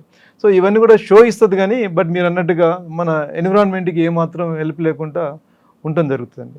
సో అటువంటిని కొద్దిగా డిస్కరేజ్ చేయాల్సిన అవసరం ఉన్నది అటువంటి మొక్కల్ని. బట్ వేరేజ్ మేము సోషల్ ఫారెస్ట్ వింగ్లో ఉన్నప్పుడు పెంచిన మొక్కలు ఏదైతే పండ్ల మొక్కలు, అన్ని రకాల పండ్ల మొక్కలు కానీ లేదా అడవులో వలిసే మొక్కలు ఏదైతే బ్యాంబూ కానీ టీక్ కానీ లేదా తానె కానీ లేకపోతే ఇంకా వేరే అటువంటి ఆల్ ఫారెస్ట్ స్పీసీస్ అన్ని కూడా మేము రేజ్ చేసి ఫారెస్ట్లో వేసే మొక్కలు వేరే ఉంటాయండి, ఎవెన్యూలో అంటే ఎవెన్యూ మొక్కలు వేసి వేరే ఉంటాయి. ఇప్పుడు ఈ పండ్ల మొక్కలు కూడా రోడ్డు అమ్మటి కూడా మనం వేయడానికి అవకాశం ఉంటుంది. నేరేడు మొక్కలు కూడా రోడ్డు అమ్మటి వేయచ్చు, ఎవెన్యూ ప్లాంటేషన్కి మనం వాడుకోవచ్చు, ఉసిరి వేసుకోవచ్చు. ఇటువంటి మొక్కలు అంటే నాట్ ఓన్లీ అంటే షేడ్ బేరింగ్ స్పీసీస్ కాకుండా పండ్ల మొక్కలు కూడా మనం రోడ్డు అమ్మటి వేయచ్చు. ఇంకోటి ఏంటంటే కోతులను ఎక్కువ అట్రాక్ట్ చేయాలని చెప్పి పండ్ల మొక్కలను కొద్దిగా 5 to 10 varieties of species select చేసుకొని ఇంకా మేబీ మోర్ దెన్ దట్ ఆన్లో ఈవెన్ ఈ పండ్ల మొక్కలను కూడా మేము ప్లాంటింగ్ చేసి చాలా చోట్ల కూడా ఫారెస్ట్లో పెట్టడం జరిగింది. కోతులు వస్తే వాళ్ళతో ప్రాబ్లం కదండి. కోతుల నుంచి అంటే కోతులు అవన్నీ కూడా రోడ్డు మీదకి వస్తున్నాయి. కోతులు అడవిలో ఉండాల్సిన కోతులు అడవిలో ఉన్నప్పుడే వాటికి అంటే కోతులు కూడా ఈ మధ్యకాలం అవి ట్రాన్స్ఫార్మ్ అవుతున్నాయి. మనం వేసే ఫుడ్ ఏదైతే మనం రోడ్ల మీద వేసే ఫుడ్ ఉందో దానికి అలవాటు పడిపోతున్నాయి. ఇప్పుడు జనరల్గా పబ్లిక్ ఇప్పుడు గుళ్ళ దగ్గర కానీ లేదా రోడ్డు అమ్మడి పోయినప్పుడు కానీ ఫారెస్ట్ ఏరియాలో క్రాసింగ్ ద రోడ్స్ వాళ్ళు ఏం చేస్తుంటే రోడ్డు దగ్గర ఎక్కడ కోతులు మనం కనపడంగానే ఇమీడియట్గా కొన్ని అరటి పనులు అక్కడ వేయడం జరుగుతుంది. ఇటువంటి వాటి వల్ల చాలా కొద్దిగా చెడు ప్రభావం చూపిస్తున్నాయి. కోతుల్ని మనం అడవిలో ఉంచాల్సిన కోతుల్ని మనం రోడ్డు మీద తీసుకొస్తున్నాం. This is not correct. అది అంటే అవి కూడా పండ్ల మొక్కలు ఉన్నాయి, అడవిలో లేవని కాదు. ఆల్రెడీ న్యాచురల్గా మనం ప్లాంటింగ్ చేయకుండా న్యాచురల్గా ఉన్న పండ్ల మొక్కలు చాలా ఉన్నాయి. కానీ అవి ఏం చేస్తున్నాయంటే అవి ఈ ఫుడ్కి అలవాటు పడి తినకుండా ఈ ఫుడ్కి అలవాటు పడి రోడ్డు మీదకి వస్తున్నాయి. అది కొద్దిగా మనం డిస్కరేజ్ చేయాల్సిన అవసరం ఉన్నది. అంటే కోతులకి రోడ్డు పక్కన కనబడ్డ కోతులకి అరటిపళ్ళు వేయకూడదు. అటువంటి అసలు మనం వేయకూడదు. ఆటోమేటిక్గా న్యాచురల్గా ఫారెస్ట్లో వాళ్ళకి ఫుడ్ దొరుకుతుంది, వచ్చి నిలబడుతుంటే వస్తుండే అలవాటు అయిపోయినాయి. ఇప్పుడు కోతులు కూడా ట్రాన్స్ఫార్మ్ అయిపోయినాయి. అది లేటెస్ట్ జనరేషన్ లెక్క అది కూడా కోతులు కూడా మనుషుడు ఏ విధంగా అయితే ట్రాన్స్ఫార్మ్ అవుతున్నాడో అదే విధంగా కోతులు కూడా ట్రాన్స్ఫార్మ్ అయిపోయి ఈ ఫుడ్ వేసే కోతులకు నష్టం ఏంటి? అలవాటు అంటే ఈజీ ఫుడ్కి అలవాటు పడిపోతున్నాయి. కాదండి, మనం తిన్న ఫుడ్ వెళ్తూ కొంతమంది శ్రీశైలం అడవుల్లోనో ఎక్కడో కోతులు ఆ బిర్యానీ పులిహోర పడేస్తుంటారు. అవి తినడం వల్ల కోతులు జరిగే నష్టం ఏంటి? కోతులు జరిగే నష్టం అంటే కొన్ని కోతులు అది ఫుడ్ పాయిజనింగ్ ఉంటే చనిపోవడానికి అవకాశం ఉంటుంది. ఫుడ్ పాయిజనింగ్ జరగవచ్చు. అది వాడు ఏ ఫుడ్ వేస్తాడో మనకు ఖచ్చితంగా తెలియదు. ఇంకోటి ఏంటంటే అటువంటి ఫుడ్ తినే అలవాటు మనం చేస్తున్నాం కోతుల్ని. That is not correct at all. ఇప్పుడు ఆ ఫుడ్ తిన్న తర్వాత ఇంకా అది కష్టపడి తినే అలవాటు కోల్పోతుంది కదా, ఈజీ ఫుడ్కి అలవాటు పడుతుంది. That is not at all encouraging. మనం రోడ్డు అమ్మటి ఎక్కడ కూడా కోతులకి ఫుడ్ వేయకూడదు. అది వేసినప్పుడు ఆటోమేటిక్గా కోతుల్ని మనమే ఇచ్చేస్తున్నాం. మీరు చూడండి, ఇప్పుడు కోతులు ఉన్న దగ్గర కొంతమంది వెహికల్ మీద పోతుంటారు. వాళ్ళ దగ్గర ఏమైనా ఎనీ బ్యాగ్ ఉందనుకోండి వచ్చి అటాక్ చేస్తున్నాయి. దాంట్లో లిటరల్గా అటాక్ చేస్తున్నాయండి కోతులు. మరి అది అంటే ఆ నేచర్కి వచ్చేస్తున్నాయి. అంటే ఫుడ్ కోసం స్టార్వింగ్ అయ్యి అది స్వతంత్రంగా అటాక్ చేయవా? ఏమంటారు? కోతులు స్వతహాగా దాన్ని నైజం అటాక్ చేయడం కదండి. అంత ఈజీగా ఏం అటాక్ చేయదు. నో అన్లెస్ అంటిల్ మనం దాన్ని అబ్స్ట్రాక్ట్ చేసే టైంలో పోతున్నప్పుడే మన అటాక్ చేస్తారు. అదర్వైజ్ కోతులు మన అది వచ్చి అటాక్ చేయదు. కానీ మన దగ్గర ఏమైనా ఉందనుకోండి, ఫర్ ఎగ్జాంపుల్ మనం గుడికి పోతున్నాం, గుడి నుంచి వస్తున్నాము, మన దగ్గర కొబ్బరికాయలు ఉంటాయి. కొబ్బరికాయ ఉన్నప్పుడు డెఫినెట్గా అది అటాక్ చేస్తుంది. అంటే కొబ్బరికాయ కోసం వస్తుంది, మన అటాక్ చేయడం కాదు. మనం దానికి ఏమైనా నష్టపెట్టి ఏర్పాటు చేస్తే అట్లా వస్తుంది. They are coming to the human habitations. ఇప్పుడు మన సిటీలో కూడా వస్తున్నాయి. హిమాయత్ నగర్ ఏరియాలో మేము ఇంతకుముందు హిమాయత్ నగర్లో ఉన్నప్పుడు హిమాయత్ నగర్ ఏరియాలో కూడా కోతులు వచ్చింది. మా ఫ్లాట్కి కోతులు వచ్చినాయి. అంటే కోతులు మనం పెడుతున్న ఫుడ్కి అలవాటు పడిపోవడం వల్ల ఆ ఫుడ్ కోసం అటాక్ చేస్తున్నాం. ఫుడ్ కోసం అటాక్ చేస్తాం. ఫుడ్ కోసం స్వతహాగా అయితే అటాక్ చేసే మనస్తత్వం కాదు. They are not attack. మన వచ్చి అటాక్ చేయదు. సార్, కోతులు నైజంలో మీరు చెప్పారు కొబ్బరికాయ ఉంటే వచ్చి అటాక్, కొబ్బరికాయ కానీ అరటి పండ్లు కానీ ఉంటే చేస్తారు. ఇప్పుడు కొన్ని ప్రాంతాలు ఉన్నాయి నార్త్లో, అక్కడ కలద్దాలు పెట్టుకుంటే కోతులు తీసుకెళ్తాయి. ఎందుకండి? కలద్దాలు తీసుకొస్తే మనం కలద్దాలు పెట్టుకుంటే ఆ కలద్దాలు తీసుకుని కోతి పారిపోతుంది. దానికి మేబీ అటువంటి ఉండొచ్చు. ఎందుకంటే దానికి ఇంట్రెస్టింగ్గా ఉన్నది. అది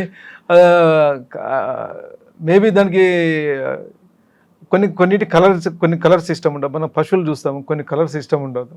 ఆ కలర్ వస్తే మన అటాక్ చేస్తుంది. కొన్ని మన వెహికల్స్తో పోతుంటే మన వెంబడి పడుతుంటాయి, ఈవెన్ పశువులు కూడా. బృందావనంలో మీరు కృష్ణ భగవాన్ టెంపుల్కి వెళ్తే ఉన్న కోతులు కలద్దాలు పెట్టుకుంటే కలద్దాలు తీసుకుంటాయి. ఫస్ట్ అక్కడ చెప్పడమే చెప్తారు కలద్దాలు పెట్టుకోవద్దని. పెట్టుకొని వెళ్తే కలద్దాలు తీస్తాయి. ఆ కలద్దాలు మనకి రిటర్న్ ఇవ్వడానికి మళ్ళీ మనం ఒక ఫ్రూటీ ఇస్తేనే కలద్దాలు రిటర్న్ ఇస్తాయి. మేబీ కావచ్చు, నేను విన్నాను కానీ బట్ అంత డీప్గా నాకు తెలియదు. అది not knowing it. It maybe correct. అది కోతులు అంటే అది ఇప్పుడు దాని బుద్ధి మీకు తెలుసు కదా ఏ విధంగా ఉంటుందో. చెప్పండి. కొద్దిగా వంకర బుద్ధిగా ఉంటుంది. అది ఏది కూడా అంటే చక్కగా చేయదు. అది మనుషుల కంటే కూడా ఎక్కువ కొద్దిగా అందుకే మనం అంటారు కదా, మనిషి కొద్దిగా వింతగా ప్రవర్తించినప్పుడు కోతి లెక్క ప్రవర్తిస్తాం అంటారు కదా. అట్లనే కోతులు అది దాని జాతి స్వభావం ఆ విధంగా ఉంటుంది. సో కాబట్టి అది అటాక్ చేయడం కానివ్వండి, లేదా ఇటువంటి గుంజుకుపోవడం కానివ్వండి, ఇటువంటి చేయడానికి దాని సహజ బుద్ధి అది బయట చెప్తుంది. But it is not attack చేయదు. మనం ఎక్కడ కూడా హ్యూమన్ బీయింగ్స్ని అటాక్ చేసే సందర్భాలు చాలా తక్కువ. అన్లెస్ అంటిల్ మనము దాన్ని ఏదైనా అటాక్ చేసే ప్రయత్నం చేసినప్పుడు, ఒకదాన్ని మనం పట్టుకొని కర్రతో కొట్టే ప్రయత్నం చేసినప్పుడే మిగతా గ్రూప్ అంతా కూడా మన దగ్గరకు వచ్చి అటాక్ చేసే ప్రయత్నం చేస్తుంది. లేదా మన దగ్గర దానికి సంబంధించింది ఏమైనా ఉందనుకో, ఫుడ్ విషయంలో ఉన్నప్పుడు అది ఫుడ్ కోసం వస్తుంది. ఎందుకంటే అది ఈజీ వే ఆఫ్ ఫుడ్కి అలవాటు పడిపోయినాయి. సో దానికోసం అది ఆ విధంగా ప్రవర్తిస్తుంటాయి. సార్ మహబూబ్ నగర్ డైరెక్ట్కి వచ్చారంటే from Mahabubnagar in the middle of the way I'm shifted from that place. I'm not exactly shifted, but due to some reasons నేను అక్కడి నుంచి వెళ్ళిపోవడం జరిగింది.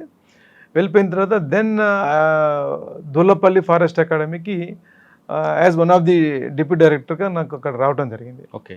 దూలపల్లి ఫారెస్ట్. మహబూబ్ నగర్లో ఇష్యూ అయిందా ఏమన్నా political issue? Mahabubnagar issue ఏం కాలేదు కానీ బట్ మెదక్దే ఆడ క్యారీ అయింది అని చెప్పి ఒక డౌట్ నాకు. అది మెదక్ రీజన్సే క్యారీ అయిందని చెప్పి. బట్ అక్కడ మేము చాలా ఎక్సలెంట్ వర్క్ చేసాం. అక్కడ ఉన్న డిస్ట్రిక్ట్ అడ్మినిస్ట్రేషన్తో మంచి కోఆర్డినేషన్తో మంచిగా పేరు తెచ్చుకోవడం జరిగింది. దూలపల్లిలో ఎంతకాలం చూస్తారండి? Dulapalli I'm around 1 year. తర్వాత 1 year చేసిన తర్వాత I'm posted to Yadadri Bhuvanagiri. Yadadri Bhuvanagiri district forest ఆఫీసర్గా రావడం జరిగింది. అక్కడ అరౌండ్ 5.5 years అక్కడ పనిచేయడం జరిగింది. అక్కడ ఏం మెమరబుల్ మీకంటే ఛాలెంజ్ ఒకటి చెప్పండి, ఒక మెమరబుల్ చెప్పండి. యాదాద్రి భువనగిరి జిల్లా మీకు తెలుసు, నల్గొండ జిల్లాలో అన్ని ఎస్టివేల్ నల్గొండ డిస్ట్రిక్ట్ అంటేనే అంత గుట్టలు, రాళ్ళు, రప్పలు దీంతో ఉంటుంది. అంత ఎడారి టైపే ఉంటుంది. ఎక్కువ ఫారెస్ట్ కవరేజ్ కూడా చాలా తక్కువ ఉంటుంది. సో దాంట్లో ఒక భాగమైన భువనగిరి జిల్లా కూడా సేమ్ అట్లే ఉంటుంది. మాకు పర్సంటేజ్ ఆఫ్ ఫారెస్ట్ వచ్చి హార్డ్లీ 4% ఉంటుంది.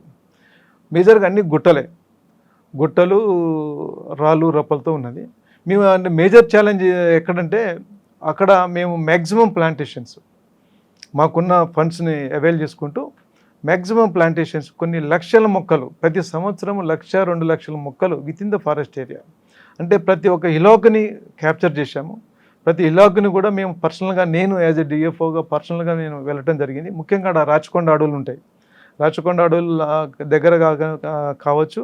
అదేవిధంగా రాయగిరి ఏరియాస్, భువనగిరి అనుకున్న రాయగిరి గుట్టలు, ప్రతి గుట్టని కూడా పర్సనల్గా క్యాప్చర్ చేసుకుంటూ దాంట్లో ఉన్న గ్యాప్స్ని ఫిలప్ చేసుకుంటూ మంచి ఫారెస్ట్ స్పీసీస్ని మేము అక్కడ ప్లాంటింగ్ చేయడం జరిగింది. ఎక్కువ సీతాఫలాలు వేసారా? సీతాఫలం కూడా చాలా చోట్ల వేసాం. సీతాఫలం అన్ని రకాల మొక్కలు అండి, నాట్ ఓన్లీ సీతాఫల్, అన్ని రకాల పండ్ల మొక్కలు ఫారెస్ట్. అక్కడ ఎక్కువ సీతాఫలం ఎందుకు పడుతాయండి? సీతాఫలం అంటే maybe due to dry areas, గుట్టల మీద ఎక్కువ వస్తుంది, రాళ్ళల్లో ఎక్కువ వస్తుంది సీతాఫలం.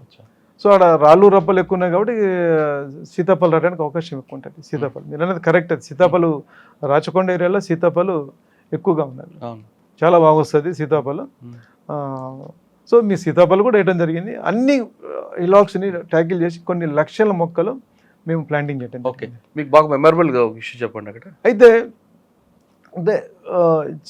దీంతో పాటుగా ఎక్కువ కోర్టు కేసులు కూడా మేము ఫేస్ చేసాము. ఎందుకంటే ఎంక్రోచ్మెంట్స్ ఎక్కువ ఉన్నాయి. రాచకొండ ఏరియాలో ఎంక్రోచ్మెంట్స్ ఎక్కువ ఉంటే ఎంక్రోచ్మెంట్స్ని ఆపటానికి మేము పోయినప్పుడు వాళ్ళ మీద కేసు చేస్తాం.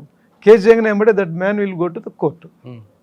అప్పంగానే కోర్టుకు పోతాడు, లేదంటే కేసు చేసినా కోర్టుకు పోతాడు. కోర్టు చేసిన తర్వాత మళ్ళీ మేము దాని మీద కౌంటర్ ఫైల్ చేయాలి, లేదంటే దాని మీద ఇంటీరియం డైరెక్షన్ వస్తుంది, ఇంటీరియం డైరెక్షన్ మీద మళ్ళీ కౌంటర్ ఫైల్ చేయాలి. ఇలా రకరకాల ఈ కోర్టు డిపార్ట్మెంట్ లో లీగల్ సపోర్ట్ ఉందండి?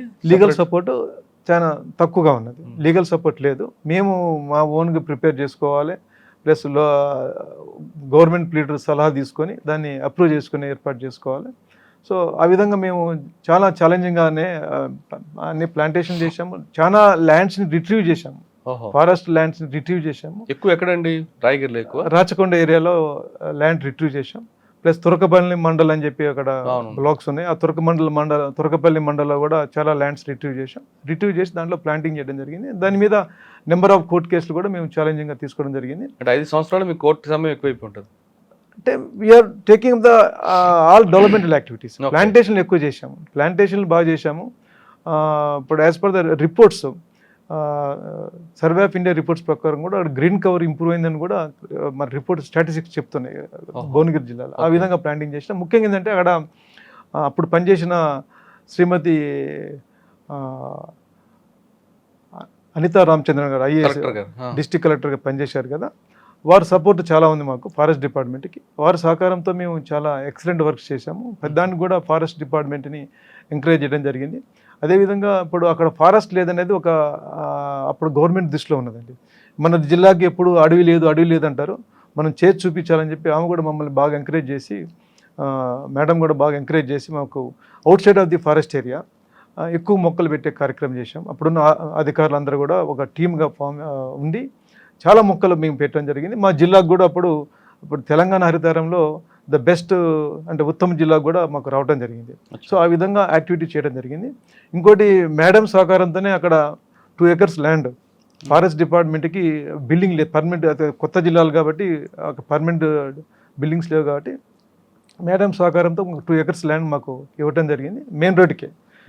దాంట్లో ఒక ఎక్సలెంట్ బిల్డింగ్ దాంట్లో అప్పుడు సీసీఎఫ్గా ఉన్న ఇప్పుడు మా ఎండి డాక్టర్ చంద్రశేఖర్ రెడ్డి గారి సహకారంతో, వారి గైడెన్స్తో మేము ఆ బిల్డింగ్ కన్స్ట్రక్షన్ కూడా చేయడం జరిగింది. ఎక్సలెంట్గా ఉంది. అది తెలంగాణకి ఒక రోల్ మోడల్గా ఆ బిల్డింగ్ ఉందని చెప్పి నేను గట్టిగా నమ్ముతున్నాను. అటువంటి బిల్డింగ్ మేము కట్టాం. చాలామంది ఆఫీసర్లు కూడా దాన్ని అప్రిషియేట్ చేశారు. ఓకే, 5 years తర్వాత ట్రాన్స్ఫర్ వికారాబాద్ వచ్చారా? 5 years తర్వాత నేను I was there for 5.5 years. 5.5 years ఉన్నప్పుడు జస్ట్ అంటే ఎందుకు చెప్తున్నానంటే, నేను చీఫ్ సెక్రటరీ గారు కూడా ఒక లెటర్ పెట్టాను, మీరు బహుశా చూసుండొచ్చు. అది ఫ్రీక్వెంట్ ట్రాన్స్ఫర్లో జరిగిన పాయింట్లో కూడా నేను పెట్టడం జరిగింది.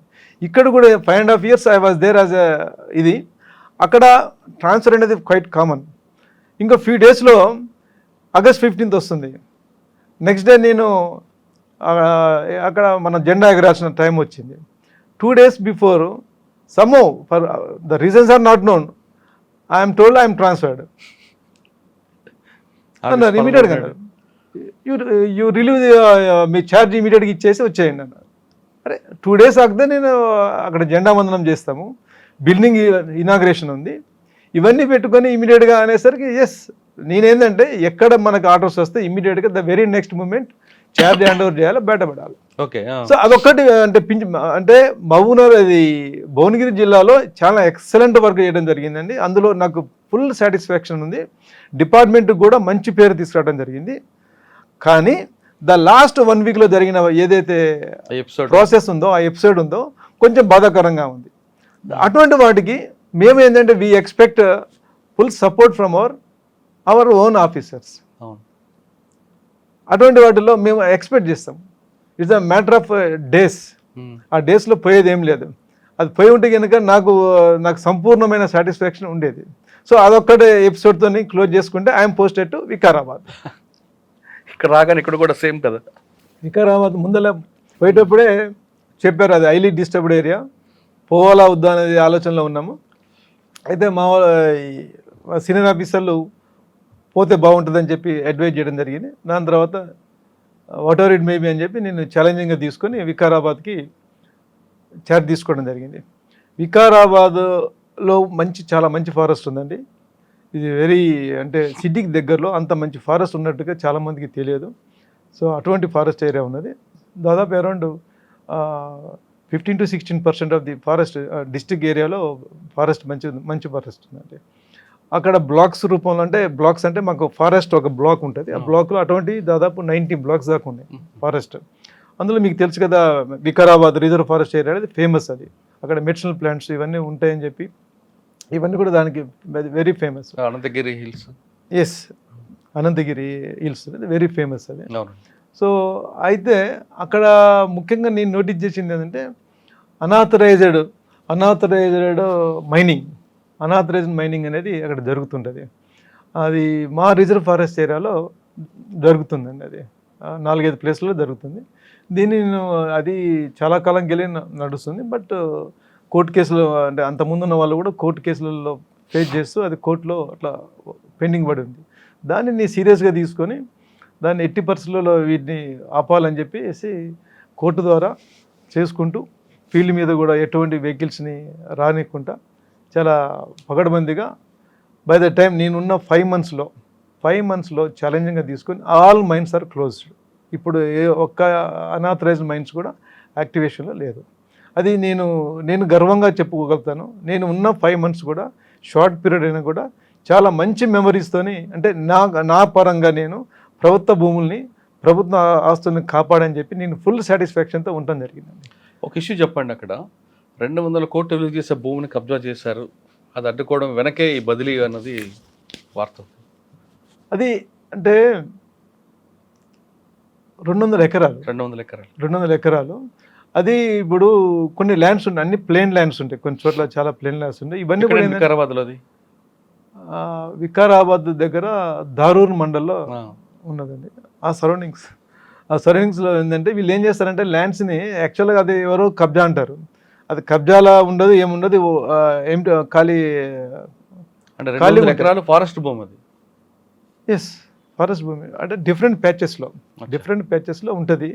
దాంట్లో ఎటువంటి కల్టివేషన్. అకాడమీ కూడా ఇచ్చారు కదండి అప్పుడు, పోలీస్ అకాడమీకి, ఫైర్ రేంజ్కి ఇచ్చుంటున్నారు కదా కొంత భూమిని. అది దారూర్, ఇక్కడ దామగుండం ఫారెస్ట్ ఈ మధ్య కాలంలో ఇది నేవల్ బేస్ దానికోసం అది ఇవ్వడం జరిగింది. అది పాత ఎపిసోడ్. అది దాన్ని ఈ మధ్య కాలంలో హ్యాండ్ ఓవర్ చేయడం జరిగింది Damagundam reserve forest area. Sir, దారూర్లో 200 ఎకరాల భూమిని కబ్జా చేశారా? యా, అంటే 200 ఎకరాలు ఒకే ప్లేస్ అని అర్థం కాదు అది. బట్ డిఫరెంట్ ప్యాచెస్లో వాళ్ళు కబ్జా పేరు మీద పెట్టుకుంటారు. అది ఒకే వ్యక్తి కాదు, okay, different people, maybe local villages ఉండొచ్చు, ఇటువంటి అంటే గ్రూప్ ఆఫ్ పీపుల్. సో దీనికి వెనకాల సమ్ పబ్లిక్ రిప్రజెంటేటివ్ వాళ్ళ సపోర్ట్ ఉంటుంది. ఇది నేను గ్రహించి ఇమీడియట్గా వాళ్ళందరికీ నోటీస్ ఇచ్చాను. నాకు చెప్పారు ఎటువంటి యాక్షన్ తీసుకోకండి, మేము విల్ గో, దాన్ని ఇప్పించి ఏర్పాటు చేస్తాం అన్నట్టుగా సంథింగ్ చెప్పడం జరిగింది. బట్ అవన్నీ వినకుండా నేను స్ట్రైట్ అవే నోటీసులు ఇష్యూ చేశాను. అందరు ఇండివిజువల్స్కి నోటీస్ ఇష్యూ చేయడం జరిగింది. పలానా యాక్ట్ ప్రకారం మీరు అక్రమంగా ఫారెస్ట్ భూమిలో ఆక్రమించుకున్నారు, ఇది ఈ లోపల మీరు దాన్ని ఖాళీ చేయకపోతే మాత్రం ఈ సెక్షన్ వల్ల మీకు యాక్షన్ తీసుకోబడుతుందని చెప్పి క్లియర్గా వాళ్ళకి నోటీస్ సర్వ్ చేయడం జరిగింది. సో దీని మీద ఇటువంటి యాక్టివిటీస్ ఏదైతే ఉన్నదో, ఇల్లీగల్ మైనింగ్ కానివ్వండి, లేదంటే ఇటువంటి ఎంక్రోచ్మెంట్స్ ఆఫ్ ల్యాండ్స్ కానివ్వండి, ఈవెన్ రిసార్ట్స్ పీపుల్ కూడా they encroach the forest land. Yes, ఇప్పుడు నా మీద డిఫర్మేషన్ వేసాడు ఒక అతను. ఎందుకు చెప్తున్నానంటే అక్కడ హరివిల్ అనేది ఒక రిసార్ట్ ఉంది వికారాబాద్ ఏరియాలో. దాని కూడా that man has encroach 2 acres of land. నేను మొత్తం సర్వే చేయించిన ల్యాండ్ అంతా కూడా సర్వే చేపిస్తే 2 acres ఫారెస్ట్ ల్యాండ్ ఉంది అలా. దట్ మ్యాన్ ఇమీడియట్గా has gone to the court కూడా నేను దాని మీద కౌంటర్ ఫైల్ చేసినాం. సో అటువంటి వ్యక్తులు చాలామంది ఆ చుట్టుపక్కల ల్యాండ్ రిసార్ట్స్ పీపుల్ కూడా దే ఎంక్రోచ్ ద ల్యాండ్స్. మేము అంటే ఫారెస్ట్ పీపుల్ అంటే ఇప్పుడు నేను ఇంతవరకు ప్రతి దాన్ని విషయాలను కూడా ఆల్ బ్లాక్స్ని కూడా గూగుల్లో వెరిఫై చేస్తాము. గూగుల్లో చూస్తే మనకి ఫారెస్ట్ బ్లాక్ అనేది తెలిసిపోద్ది, ఎక్కడెక్కడ ఎంక్రోచ్మెంట్స్ అనేది. ఎక్కడైతే డౌట్ ఉందో దాన్ని ఇమీడియట్గా మేము సర్వే చేపిస్తాం. GPS కంపాస్తో ఇమీడియట్గా సర్వే చేయించి వాళ్ళకి నోటీసులు ఇచ్చేస్తాం. సో ఇటువంటి కార్యక్రమాలు నేను ఉన్న 5 months కూడా ఇటువంటి కార్యక్రమాలకు ఎక్కువ డివియేట్ చేయడం జరిగింది. సో దానివల్ల ఏంటంటే అక్కడ లోకల్ పబ్లిక్ రిప్రజెంటేటివ్స్కి కొద్దిగా ఇబ్బందులు వాళ్ళు నా వల్ల ఫీల్ అవుతున్నట్టున్నారు. అందుకోసమే somehow I am shifted out from that place. From there I am shifted to forest utilization ఆఫీసర్గా హెడ్ ఆఫీస్లో పోస్టింగ్ ఇవ్వడం జరిగింది. అంటే భువనగిరిలో 5 సంవత్సరాలు, వికారాబాద్లో 5 నెలలు. అంతే. Yes, these are the 2 places అండి. నాకు మంచి సాటిస్ఫాక్షన్ వచ్చిందంటే భువనగిరిలో చేసిన 5 years కూడా అక్కడున్న డిస్ట్రిక్ట్ అడ్మినిస్ట్రేషన్ సహకారంతో చాలా ఎక్సలెంట్గా నేను యాక్టివిటీ చేశాను. డిపార్ట్మెంట్కి మాకు మంచి పేరు తీసుకొచ్చినాం. మీరు అటువంటి ఆఫీసర్ని తీసుకొచ్చి ఇక్కడ వేశారు, వికారాబాద్లో ఇక్కడ 5 నెలల్లోనే మీకు మళ్ళీ ఒక ఎఫెక్ట్ వచ్చింది. ఎస్. మరి మీరు మీ సుపీరియర్ కలవలేదా నన్ను ఎందుకు సార్ ట్రాన్స్ఫర్ చేస్తున్నారు అని? నేను వాళ్ళు ట్రాన్స్ఫర్ చేసినప్పుడు ఎప్పుడు కూడా మనం ఎందుకు చేస్తున్నారు అనే పాయింట్ నేను ఐ నెవర్ క్వశ్చన్. ఎందుకంటే 5 నెలల్లోనే ట్రాన్స్ఫర్ అనేది కరెక్ట్ కాదు కదా. ఇప్పుడు మేబీ అడ్మినిస్ట్రేటివ్ రీజన్స్ అంటారు. ఎందుకు ట్రాన్స్ఫర్ చేస్తున్నామని అడ్మినిస్ట్రేటివ్ రీజన్స్ మనకు చెప్పాల్సిన అడ్మినిస్ట్రేషన్లో ఏదైనా ఎనీ మూమెంట్ ఏదైనా యాక్షన్ తీసుకోవచ్చు డిపార్ట్మెంట్లో. దాన్ని నేను ఎప్పుడు క్వశ్చన్ చేయలేదు. బట్ నాకున్న ఇబ్బందుల్ని నేను పేపర్ రూపంలో చీఫ్ సెక్రటరీ గారికి రాయటం జరిగింది. ఇది ఇక ముందు ఇటువంటివి ముందు రిపీట్ చేయొద్దు, not only for me, for any one where is working. కాదు సార్, ఇటువంటి సంఘటన జరిగినప్పుడు మీకు ఏరియా మీద కమాండింగ్ రావడానికి ఒక 5-6 నెలలు పడుతుంది ఒక పోస్టింగ్ వెళ్ళినప్పుడు. మీరు వెళ్ళగానే సబ్జెక్ట్లో డీల్ చేశారు, మీకు ట్రాన్స్ఫర్ చేశారు. మీలాగా పాజిటివ్ మైండ్ ఉన్న వాళ్ళు ఒక రకంగా ఉంటారు, కానీ కొంతమంది డీమోర్ అవుతారు కదా. 5 నెలలకే నాకు ట్రాన్స్ఫర్ అయింది ఒక ఆఫీసర్కి, ఇంకా మేమెందుకు అని మీ కింద స్థాయి వాళ్ళు కొంచెం డెఫినెట్గా ఉంటుంది. డెఫినెట్గా మోరల్గా ఇప్పుడు ఆఫీసర్కే ట్రాన్స్ఫర్ అయ్యడం మాకెందుకు రాని వాళ్ళు మూసుకొని కూర్చుంటారు కదా. అల్టిమేట్గా నష్టం జరిగేది గవర్నమెంట్కే కదా. డెఫినెట్గా మీరు చెప్పిన పాయింట్ 100% కరెక్ట్. దీని మీద అంటే ఏంటంటే మానసికంగా మనం కొద్దిగా వీక్ అవుతాం. అరే నేను ఇంత ఖచ్చితంగా చేస్తున్నాము, సిన్సియర్గా చేస్తున్నాము, వై ఇట్ ఈజ్ హ్యాపెనింగ్ అనే ఫీలింగ్ ఎక్కడో దగ్గర ఉంటుంది. మీకు వస్తుంది, మీకంటే పాజిటివ్ మైండ్ ఉంది కాబట్టి. మీ కింద సబార్డినేట్స్ వాళ్ళు డేరింగ్గా ముందుకు పోలేరు కదా. పోలేరు. మీరు చెప్పిన పాయింట్ కరెక్ట్. ఎందుకంటే పై అధికారికి ఇటువంటి పరిస్థితి వచ్చినప్పుడు కింది వాళ్ళని ఏ విధంగా పోతామనే పాయింట్ వస్తారు, డెఫినెట్గా వస్తారు. అంటే ఇందులో అంటే డెఫినెట్గా ఒక యాక్టివిటీ మీద మనం పనిచేస్తున్నప్పుడు మన కింది అధికారి సక్రమంగా పనిచేస్తున్నప్పుడు పై అధికారి అతనికి సపోర్ట్ చేయాలి. ఒకవేళ తప్పు చేసినా ప్రొటెక్ట్ చేయాలి. తప్పు చేస్తే ప్రొటెక్ట్ చేసేది కొన్ని సందర్భాల్లో కాదు, ఇప్పుడు బై మిస్టేక్ జరిగినప్పుడు ప్రొటెక్ట్ చేయాలి, దానికి అడ్వైస్ చేయాలి. అది లీడర్షిప్ అంటారు. Yes, exactly, that is true. మీరు అన్న పాయింట్ అది 100% కరెక్ట్. అది ఎప్పుడు కూడా మన సిబ్బంది ఫీల్డ్ లెవెల్లో పనిచేస్తున్నప్పుడు తెలియక తప్పు చేసినప్పుడు మనం ఎక్స్క్యూజ్ చేయొచ్చు, దాన్ని కరెక్ట్ చేసుకునే అవకాశాన్ని మనం కల్పించవచ్చు. తెలిసి తప్పు చేస్తున్నప్పుడు వాళ్ళని కంట్రోల్ చేసే ఏర్పాటు మనం చేసుకోవాలి. కానీ వాళ్ళ విధి నిర్వహణలో కరెక్ట్గా చేస్తున్నప్పుడు వాళ్ళకి అవుట్ సోర్స్ నుంచి బయట నుంచి మనకి అదర్ ఫోర్స్ నుంచి ఇబ్బంది వచ్చినప్పుడు మనం సపోర్ట్ చేయాలి. I have supported one of such forest section officer in my place at Bhuvanagiri ప్లేస్లో పనిచేస్తున్నప్పుడు స్వయంగా నా ఫారెస్ట్ సెక్షన్ ఆఫీసర్ మీద ఒక ప్రముఖులు నాకు ఫోన్ చేసి అతన్ని బండబూతులు తిట్టి అతను ఈ విధంగా చేస్తున్నాడు, వాడు అట్లా ఇట్లా అని చెప్పేసి చాలా ఇదిగా మాట్లాడడం జరిగింది. దెన్ ఐ సెడ్ నో, అది జరుగుండొచ్చు, కానీ నేను వచ్చిన తర్వాత అది జరగలేదు, అతను ఖచ్చితంగా పనిచేస్తున్నాడు, is the right person there. ఏంటంటే ఎప్పుడు కూడా ఒక పబ్లిక్ నార్మల్ పర్సన్ మన ఆఫీసర్తో ఏమన్నా కాన్ఫ్లిక్ట్ జరిగినప్పుడు ఎప్పుడు కూడా that man will go and tell some non sense to the other people. ఆ ప్రముఖులకి మన గురించి చెడుగా చెప్తాడు న్యాచురల్ అది చెప్తాడు. చెప్పినప్పుడు ఇమీడియట్గా అక్కడ ఉన్న ప్రముఖులు కూడా ఎమ్మటే రియాక్ట్ కాకుండా వాస్తవాలు గ్రహించాలి. ఇప్పుడు మనం చేస్తున్న పని దేనికోసమని, అడవులు అనేది మీరు అసలు సబ్జెక్టు మనం తెలుసుకుంటే అడవులు ఇప్పుడు ఏ డిపార్ట్మెంట్ అయినా కేవలం ఇప్పుడు ప్రజెంట్ సిచ్యువేషన్ కోసం పనిచేస్తుంటాయి. కానీ మేము చేసేది ఫారెస్ట్ డిపార్ట్మెంటు పనిచేసేది ఫ్యూచర్ జనరేషన్స్ కోసం పనిచేస్తున్నాం. ఈరోజు అడవులు ఉన్నప్పుడే రేపు రాబోయే తరాలు హ్యాపీగా ఉండగలుగుతాం. మనకు అది మనకు తెలియట్లేదు. అందుకనే నేను మీరు గుర్తుపట్టండి, నేను డిఫెన్స్ని, పోలీసుని, ఫారెస్ట్ని ఈ 3 కూడా నేను ఒకే కోవ కింద తీసుకొచ్చాను. ఈ 3 ఇట్లా ఏది లేకపోయినా కూడా మనకి సమతుల్యం ఉండదు, నష్టం జరుగుతుంది. ఫారెస్ట్ కూడా ఉండాల్సిన అవసరం ఉన్నది. ఎందుకంటే అడవులు పోయిన తర్వాత మనం ఏం చేయలేమండి. అడవులు పోయిన తర్వాత డెఫినెట్గా మొత్తం ఎడారైపోతుంది. మనం ఇప్పుడు మనకు తెలుసు కదా ఏ విధంగా మనకి ఎండలు వస్తున్నాయి, కాలం అనేది కరెక్ట్గా లేకుండా వర్షాలు అకాలంగా వస్తున్నాయి, ఎండలు విపరీతమైన ఎండలు వస్తున్నాయి. ఇవన్నీ కూడా అడవులు లేని కారణంగానే ఇవన్నీ కూడా రావడం జరుగుతుంది. సో దీన్ని కాపాడాల్సిన వ్యక్తులము ఫారెస్ట్ డిపార్ట్మెంట్లో పనిచేస్తున్న సిబ్బంది. ఈ సిబ్బందిని కాపాడాల్సిన బాధ్యత ప్రభుత్వానిది. అవును సార్. మీరు వికారాబాద్ తర్వాత ఎక్కడికి వచ్చారు? హెడ్ ఆఫీస్కి వచ్చారా? వికారాబాద్ తర్వాత దెన్ అదే ఫారెస్ట్ యూటిలైజేషన్ ఆఫీసర్గా రావడం జరిగింది. ఫారెస్ట్ యూటిలైజేషన్ ఆఫీసర్కి వచ్చిన తర్వాత కూడా నేను కొన్ని లెటర్స్ రూపంలో కొన్ని వాస్తవాలు వాళ్ళ దృష్టికి తీసుకోవడం జరిగింది.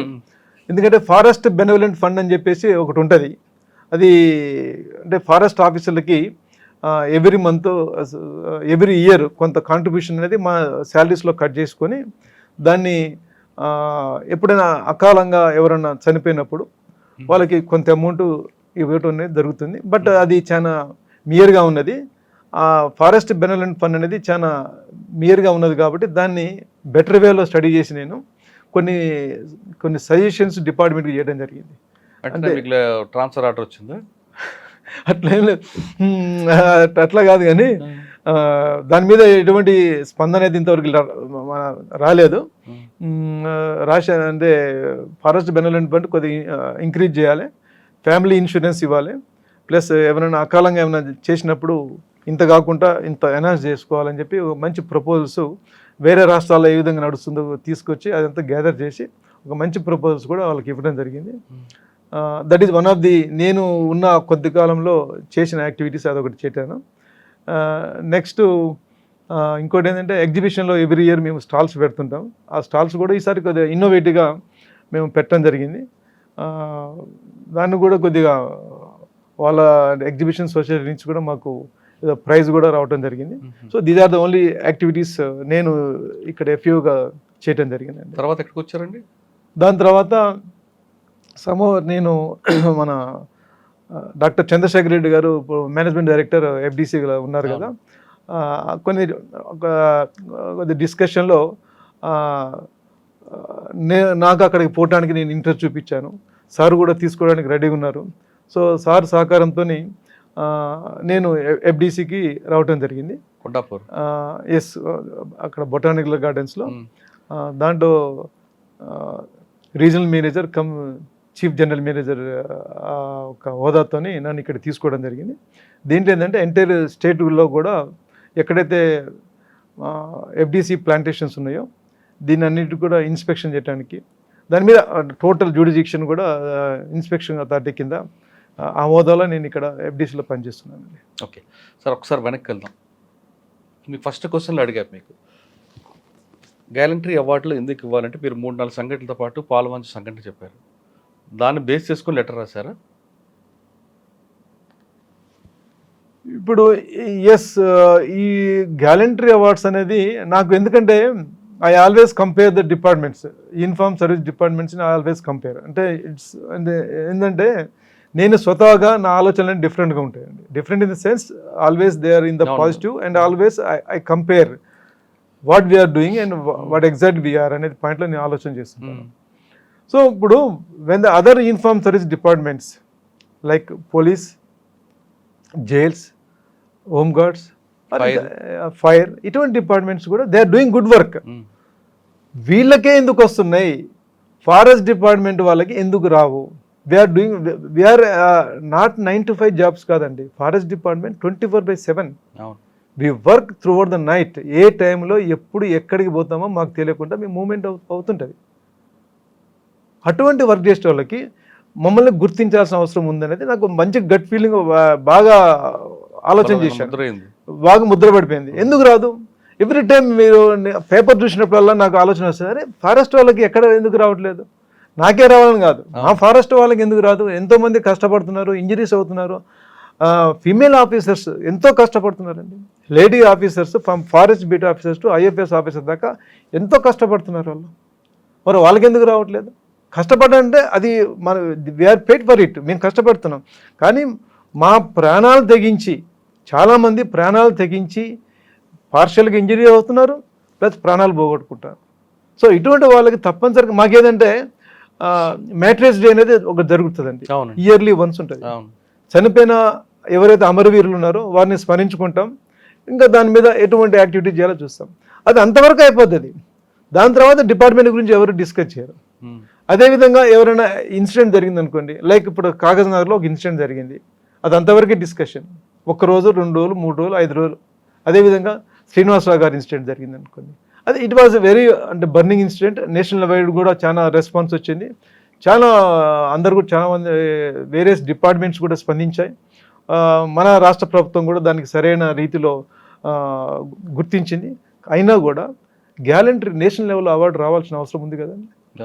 ప్రాణాన్ని కోల్పోవడం అంటే ఎవరు కూడా ప్రాణాలను ఉత్తనే మనం పనంగా పెట్టి ఉద్యోగం చేయం సార్. ఆ విషయం మీద మీరు లెటర్ రాశారు, గవర్నమెంట్ స్పందించింది, ఖచ్చితంగా అది ఇంప్లిమెంట్ అవుద్దని అనుకుందాం. కానీ మీ డిపార్ట్మెంట్కి ఎప్పటి నుంచో ఒక పెండింగ్ ఇష్యూ ఉందండి, వెపన్స్ ఇవ్వాలని. వాటి మీద కూడా రాస్తారా? వెపన్స్ గురించి నేను యాజ్ ఏ జనరల్ సెక్రటరీగానే ఇప్పుడు రాశానండి, ఇప్పుడు కాదు. రాస్తారా? ఎస్, డెఫినెట్గా. అంటే ఇది it is a matter with the pending with state government. State government దృష్టిలో ఆల్రెడీ ఉన్నది. మన డిపార్ట్మెంట్ నుంచి కూడా ఆల్రెడీ ప్రపోజల్స్ పొందానండి, ఇప్పుడు ఫారెస్ట్ స్టేషన్స్ రావాలని చెప్పేసి. కానీ కొన్ని స్టేట్లు ఇప్పటికే ఇచ్చాయి కదండి వెపన్స్. వెపన్స్ గుజరాత్లో ఉన్నాయి, కేరళలో ఉన్నాయి, కొన్ని రాష్ట్రాల్లో ఉన్నాయి. సో మన రాష్ట్రంలో కూడా ఇవ్వాల్సిన అవసరం ఉందని చెప్పి, అంటే already proposals pending with the state government. ఇప్పుడు దాన్ని మళ్ళీ ఒకసారి మేము కూడా ఇప్పుడు మా హెచ్ఓడి గారి దృష్టికి తీసుకెళ్ళి మళ్ళీ ఒకసారి దాన్ని రీట్రేట్ చేస్తే తప్పకుండా అది మన వెపన్స్ ఇచ్చి ఏర్పాటు చేసుకోవచ్చు. వెపన్స్ అనేది తప్పనిసరిగా కావాలి. ఫారెస్ట్ స్టేషన్స్ అనేది మేము రిక్రూట్ అయిన కొత్త నుంచి స్టడీ మేము ఎప్పుడు చెప్తున్నాను, ఫారెస్ట్ స్టేషన్స్ అనేది కేరళలో ఉన్నాయండి. ఫారెస్ట్ స్టేషన్స్ అంటే group of people with arms and all these things ఉంటారు. సో ఆ స్టేషన్స్ వ్యవస్థ ఒకటి తీసుకురావాల్సిన అవసరం ఉన్నది. ప్లస్ అదేవిధంగా దట్ ఈస్ ఒక ప్రపోజల్. ఇంకోటి ఆర్మ్డ్ పోలీస్ కూడా ఈచ్ డిస్టిక్ దగ్గర కొంతమందిని ఒక 10 మందిని పెడితే, సో దట్ ఇమీడియట్గా యాజ్ అండ్ వెన్ రిక్వైర్డ్ ఇమీడియట్గా మా రెస్క్యూకి వస్తారని చెప్పి అదొక ప్రపోజల్ ఉన్నది. సో ఇటువంటి ప్రపోజల్స్ని మనం పరిశీలించి మళ్ళొకసారి కూడా మీరు అన్నట్టుగా లెటర్ తప్పనిసరిగా మన రాష్ట్ర ప్రభుత్వానికి రాస్తాము, అసోసియేషన్ పరంగా రాస్తాము. రాసి అది వెపన్స్ తప్పనిసరిగా ఇచ్చేటట్టుగా, అదేవిధంగా ఫారెస్ట్ స్టేషన్స్ అమలు అయ్యేటట్టుగా ఇటువంటి ఏర్పాటు చేసినప్పుడే ఫారెస్ట్ సిబ్బంది ఎంతో మనోధైర్యంతో పనిచేయడానికి అవకాశం ఉంటుంది. ఓకే సార్, మీ డిపార్ట్మెంట్కి వచ్చినప్పుడు ఒక ట్రెడిషనల్ క్రైమ్ అండి చూసారు మీరు, అంటే చెట్లు నరకడం, తర్వాత వచ్చేసరికి ఎంక్రోచ్మెంట్లు, ఇవన్నీ జరుగుతున్నాయి. ఇంకా రాబోయే కాలంలో ఫారెస్ట్ డిపార్ట్మెంట్లో వచ్చే క్రైమ్ ఏ విధంగా ఉంటుందండి? రానున్న కాలంలో ఫారెస్ట్ డిపార్ట్మెంట్లో ఎంక్రోచ్మెంట్స్ జరగటానికంటే ఇప్పుడు మేజర్గా మనం గుర్తించేది ల్యాండ్ గ్రాబింగ్. మేజర్గా ల్యాండ్, అది ల్యాండ్ ఇప్పుడు వాల్యుబుల్ స్పీసీస్ ఉన్న దగ్గర డెఫినెట్గా అవుతుందండి. అది ఇంకా ఇల్లీగల్ కటింగ్ అవుతుంది. డిపార్ట్మెంట్లకు కొత్త ఛాలెంజ్ ఏం రాబోతున్నాయండి? కొత్త ఛాలెంజెస్ అంటే ఇప్పుడు ముఖ్యంగా ఇప్పుడు వైల్డ్ లైఫ్ ఇంక్రీజ్ అవుతుందండి. ఇప్పుడు పులుల జాతులు పెరుగుతున్నాయి, అదేవిధంగా మిగతా అదర్ వైల్డ్ లైఫ్ యానిమల్స్ కూడా పెరుగుతున్నాయండి. రైట్. సో వీటిని కాపాడాల్సిన బాధ్యత ఫారెస్ట్ డిపార్ట్మెంట్ మీద ఉన్నది. ఎందుకంటే పోచర్స్ వాళ్ళు కూడా బాగా యాక్టివ్గా ఉన్నారు. వాళ్ళ మెథడ్లో కూడా వాళ్ళు పోచింగ్ చేసే ఏర్పాటు చేసుకుంటున్నారు. దాన్ని మనం కంట్రోల్ చేసే ఏర్పాటు చేయాలి. ఇంకోటి ఏంటంటే మేజర్గా మా డిపార్ట్మెంట్లో నేను కూడా చాలాసార్లు కూడా మా ఆఫీసుల దృష్టికి తీసుకొచ్చాను. ఇన్వెస్టిగేటివ్ వేలో మేము పోము ఎక్కువ. ఇప్పుడు ఫర్ ఎగ్జాంపుల్ ఒక క్రైమ్ జరిగిందండి, లెట్ బి ఒక ట్రీ ఫెల్లింగ్ జరిగింది, లేదా ఒక వైల్డ్ యానిమల్ చనిపోయింది అనే పాయింట్లో మనం ఆ ఇష్యూని అంతటితోనే 1 వీక్ లోపల will be closing the entire issue. కానీ ఈ చెట్టు కొట్టడానికి ఎవరు ఎక్కడికి వెళ్ళి వచ్చారు, who are the people behind it, ఈ జంతువుని కొట్టడానికి ఈ జంతువుని చంపడానికి ఎవరు ఎక్కడికి వెళ్ళి వచ్చారు, what is the motto behind it, who are the people, అది మన రాష్ట్రం వల్ల పక్క రాష్ట్రం వల్ల ఎవరు అనేది ఈ ఇన్వెస్టిగేటివ్ వేలో కొద్దిగా మేము డీప్గా స్టడీ చేయాల్సిన అవసరం ఉన్నది. ఎందుకంటే జస్ట్ అంతటితో క్లోజ్ చేసి ఏర్పాటు చేయకూడదు. ఇది కొద్దిగా మా డిపార్ట్మెంట్లో కొద్దిగా వెనుకబడి ఉన్న మాట వాస్తవం అది. సో ఈ యాంగిల్లో కొద్దిగా పోవాలి. ప్లస్ అదేవిధంగా మా సిబ్బందిని కూడా ట్రైన్ చేయాల్సిన అవసరం ఉంది. ఇప్పుడు ఏదైతే మేము ఫారెస్ట్ రేంజ్ ఆఫీసర్ ట్రైనింగ్ కానీ బీట్ ఆఫీసర్లు సెక్షన్ ఆఫీసర్లు ట్రైనింగ్ తీసుకుంటారో, అదేవిధంగా ఆల్ ఇండియా లెవెల్లో ఐఎఫ్ఎస్ ఆఫీసర్లు ఉన్నారు.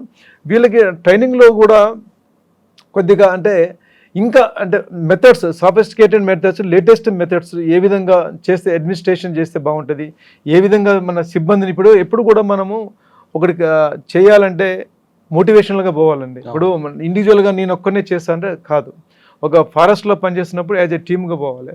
సో ఆల్వేస్ ఎప్పుడు కూడా మనం చేస్తున్నప్పుడు ఎంకరేజ్ చేయాలి లోవర్ స్టాఫ్ని. మనం ఒక టీమ్గా యాజ్ ఎ టీమ్, ఒక రేంజ్ ఆఫీసర్ పనిచేస్తున్నాడంటే range officer should behave like a leader, and వాళ్ళందరి సహకారంతో అందరు కలుసుకొని పోయి అట్లా డ్యూటీ చేసే విధంగా, లేదంటే ఏమైనా క్రైమ్ జరిగినప్పుడు దాన్ని సాల్వ్ చేసే విధంగా మనం ముందుకు పోవాలి.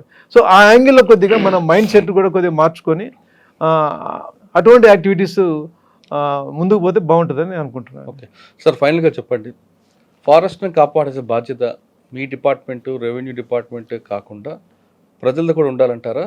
ఒకవేళ ప్రజలదే ఉండాలి అనుకుంటే ఎందుకు ఉండాలి?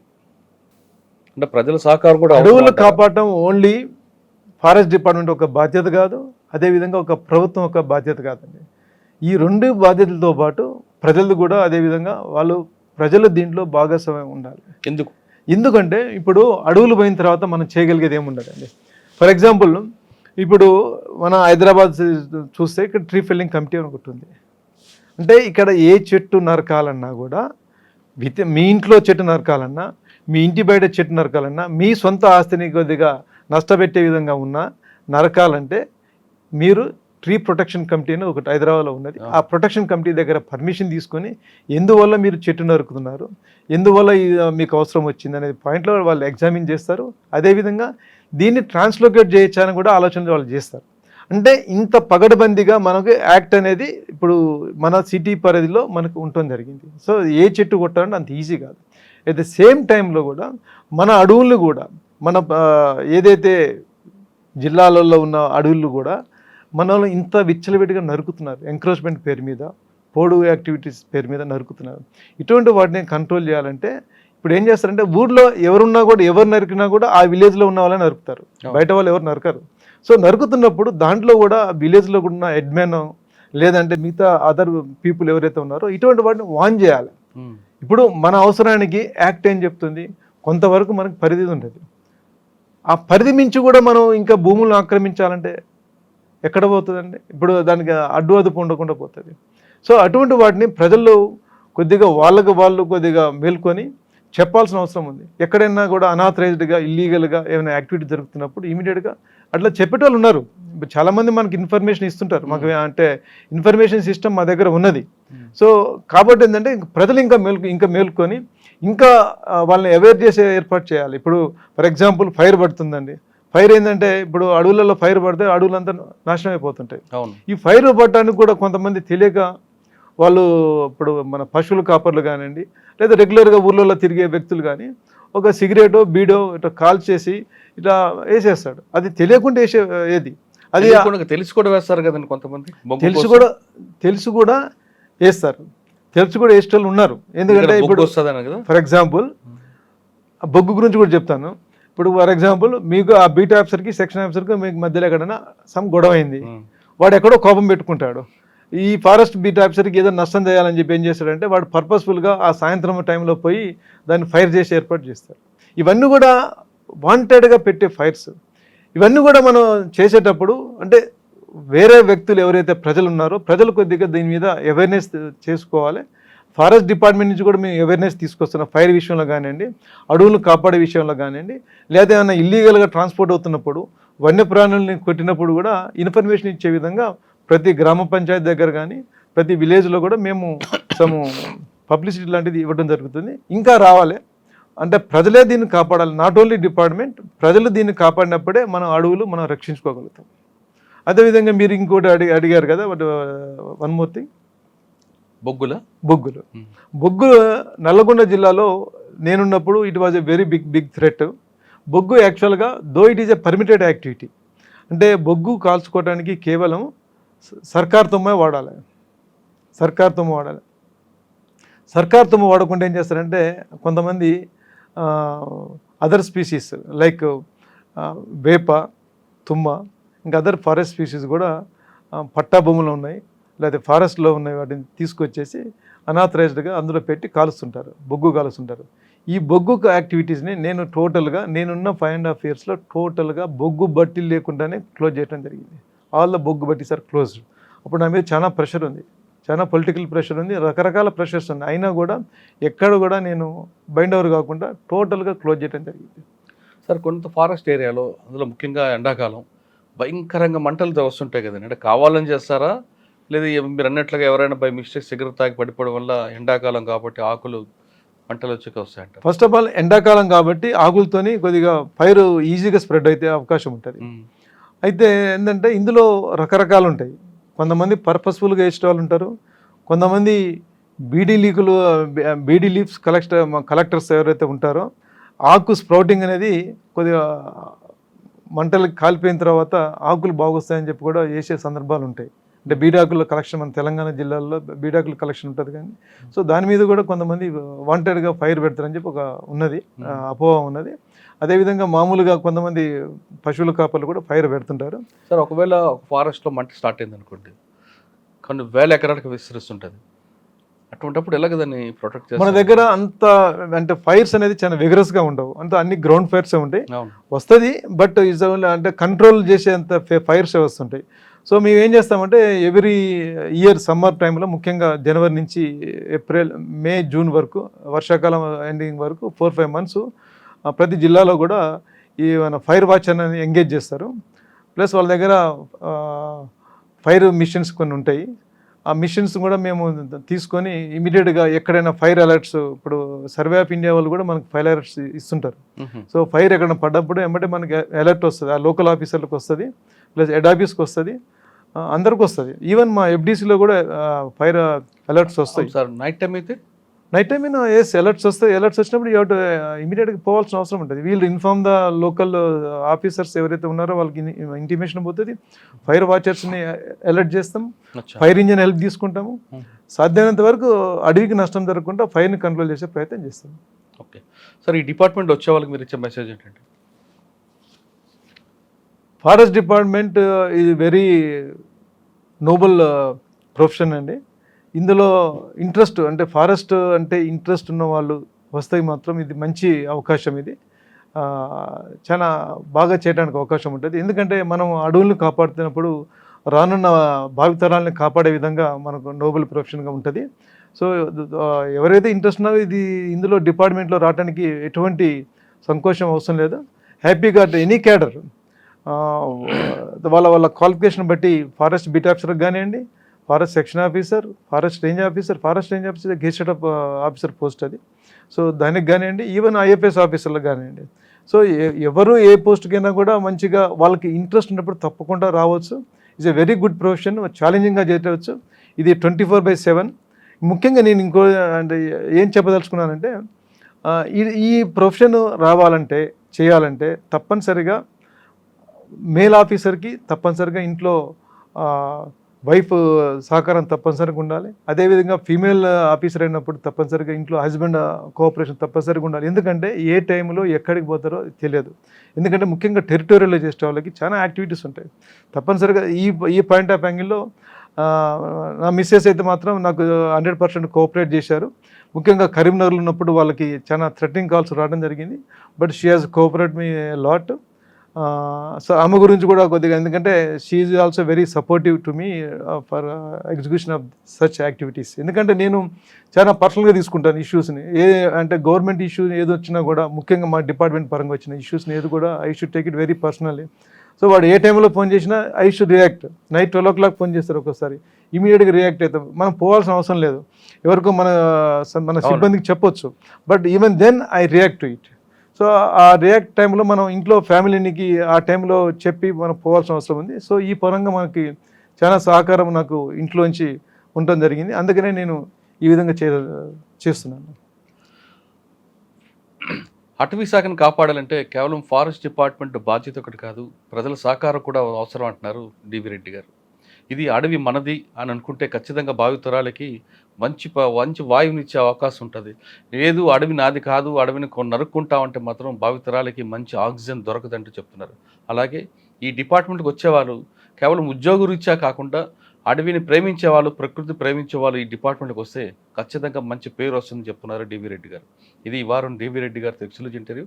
వచ్చే వారం మరో గెస్ట్తో మళ్ళీ కలుద్దాం. అంతవరకు నమస్తే. Thank you sir. Thank you very much. Thank you very much.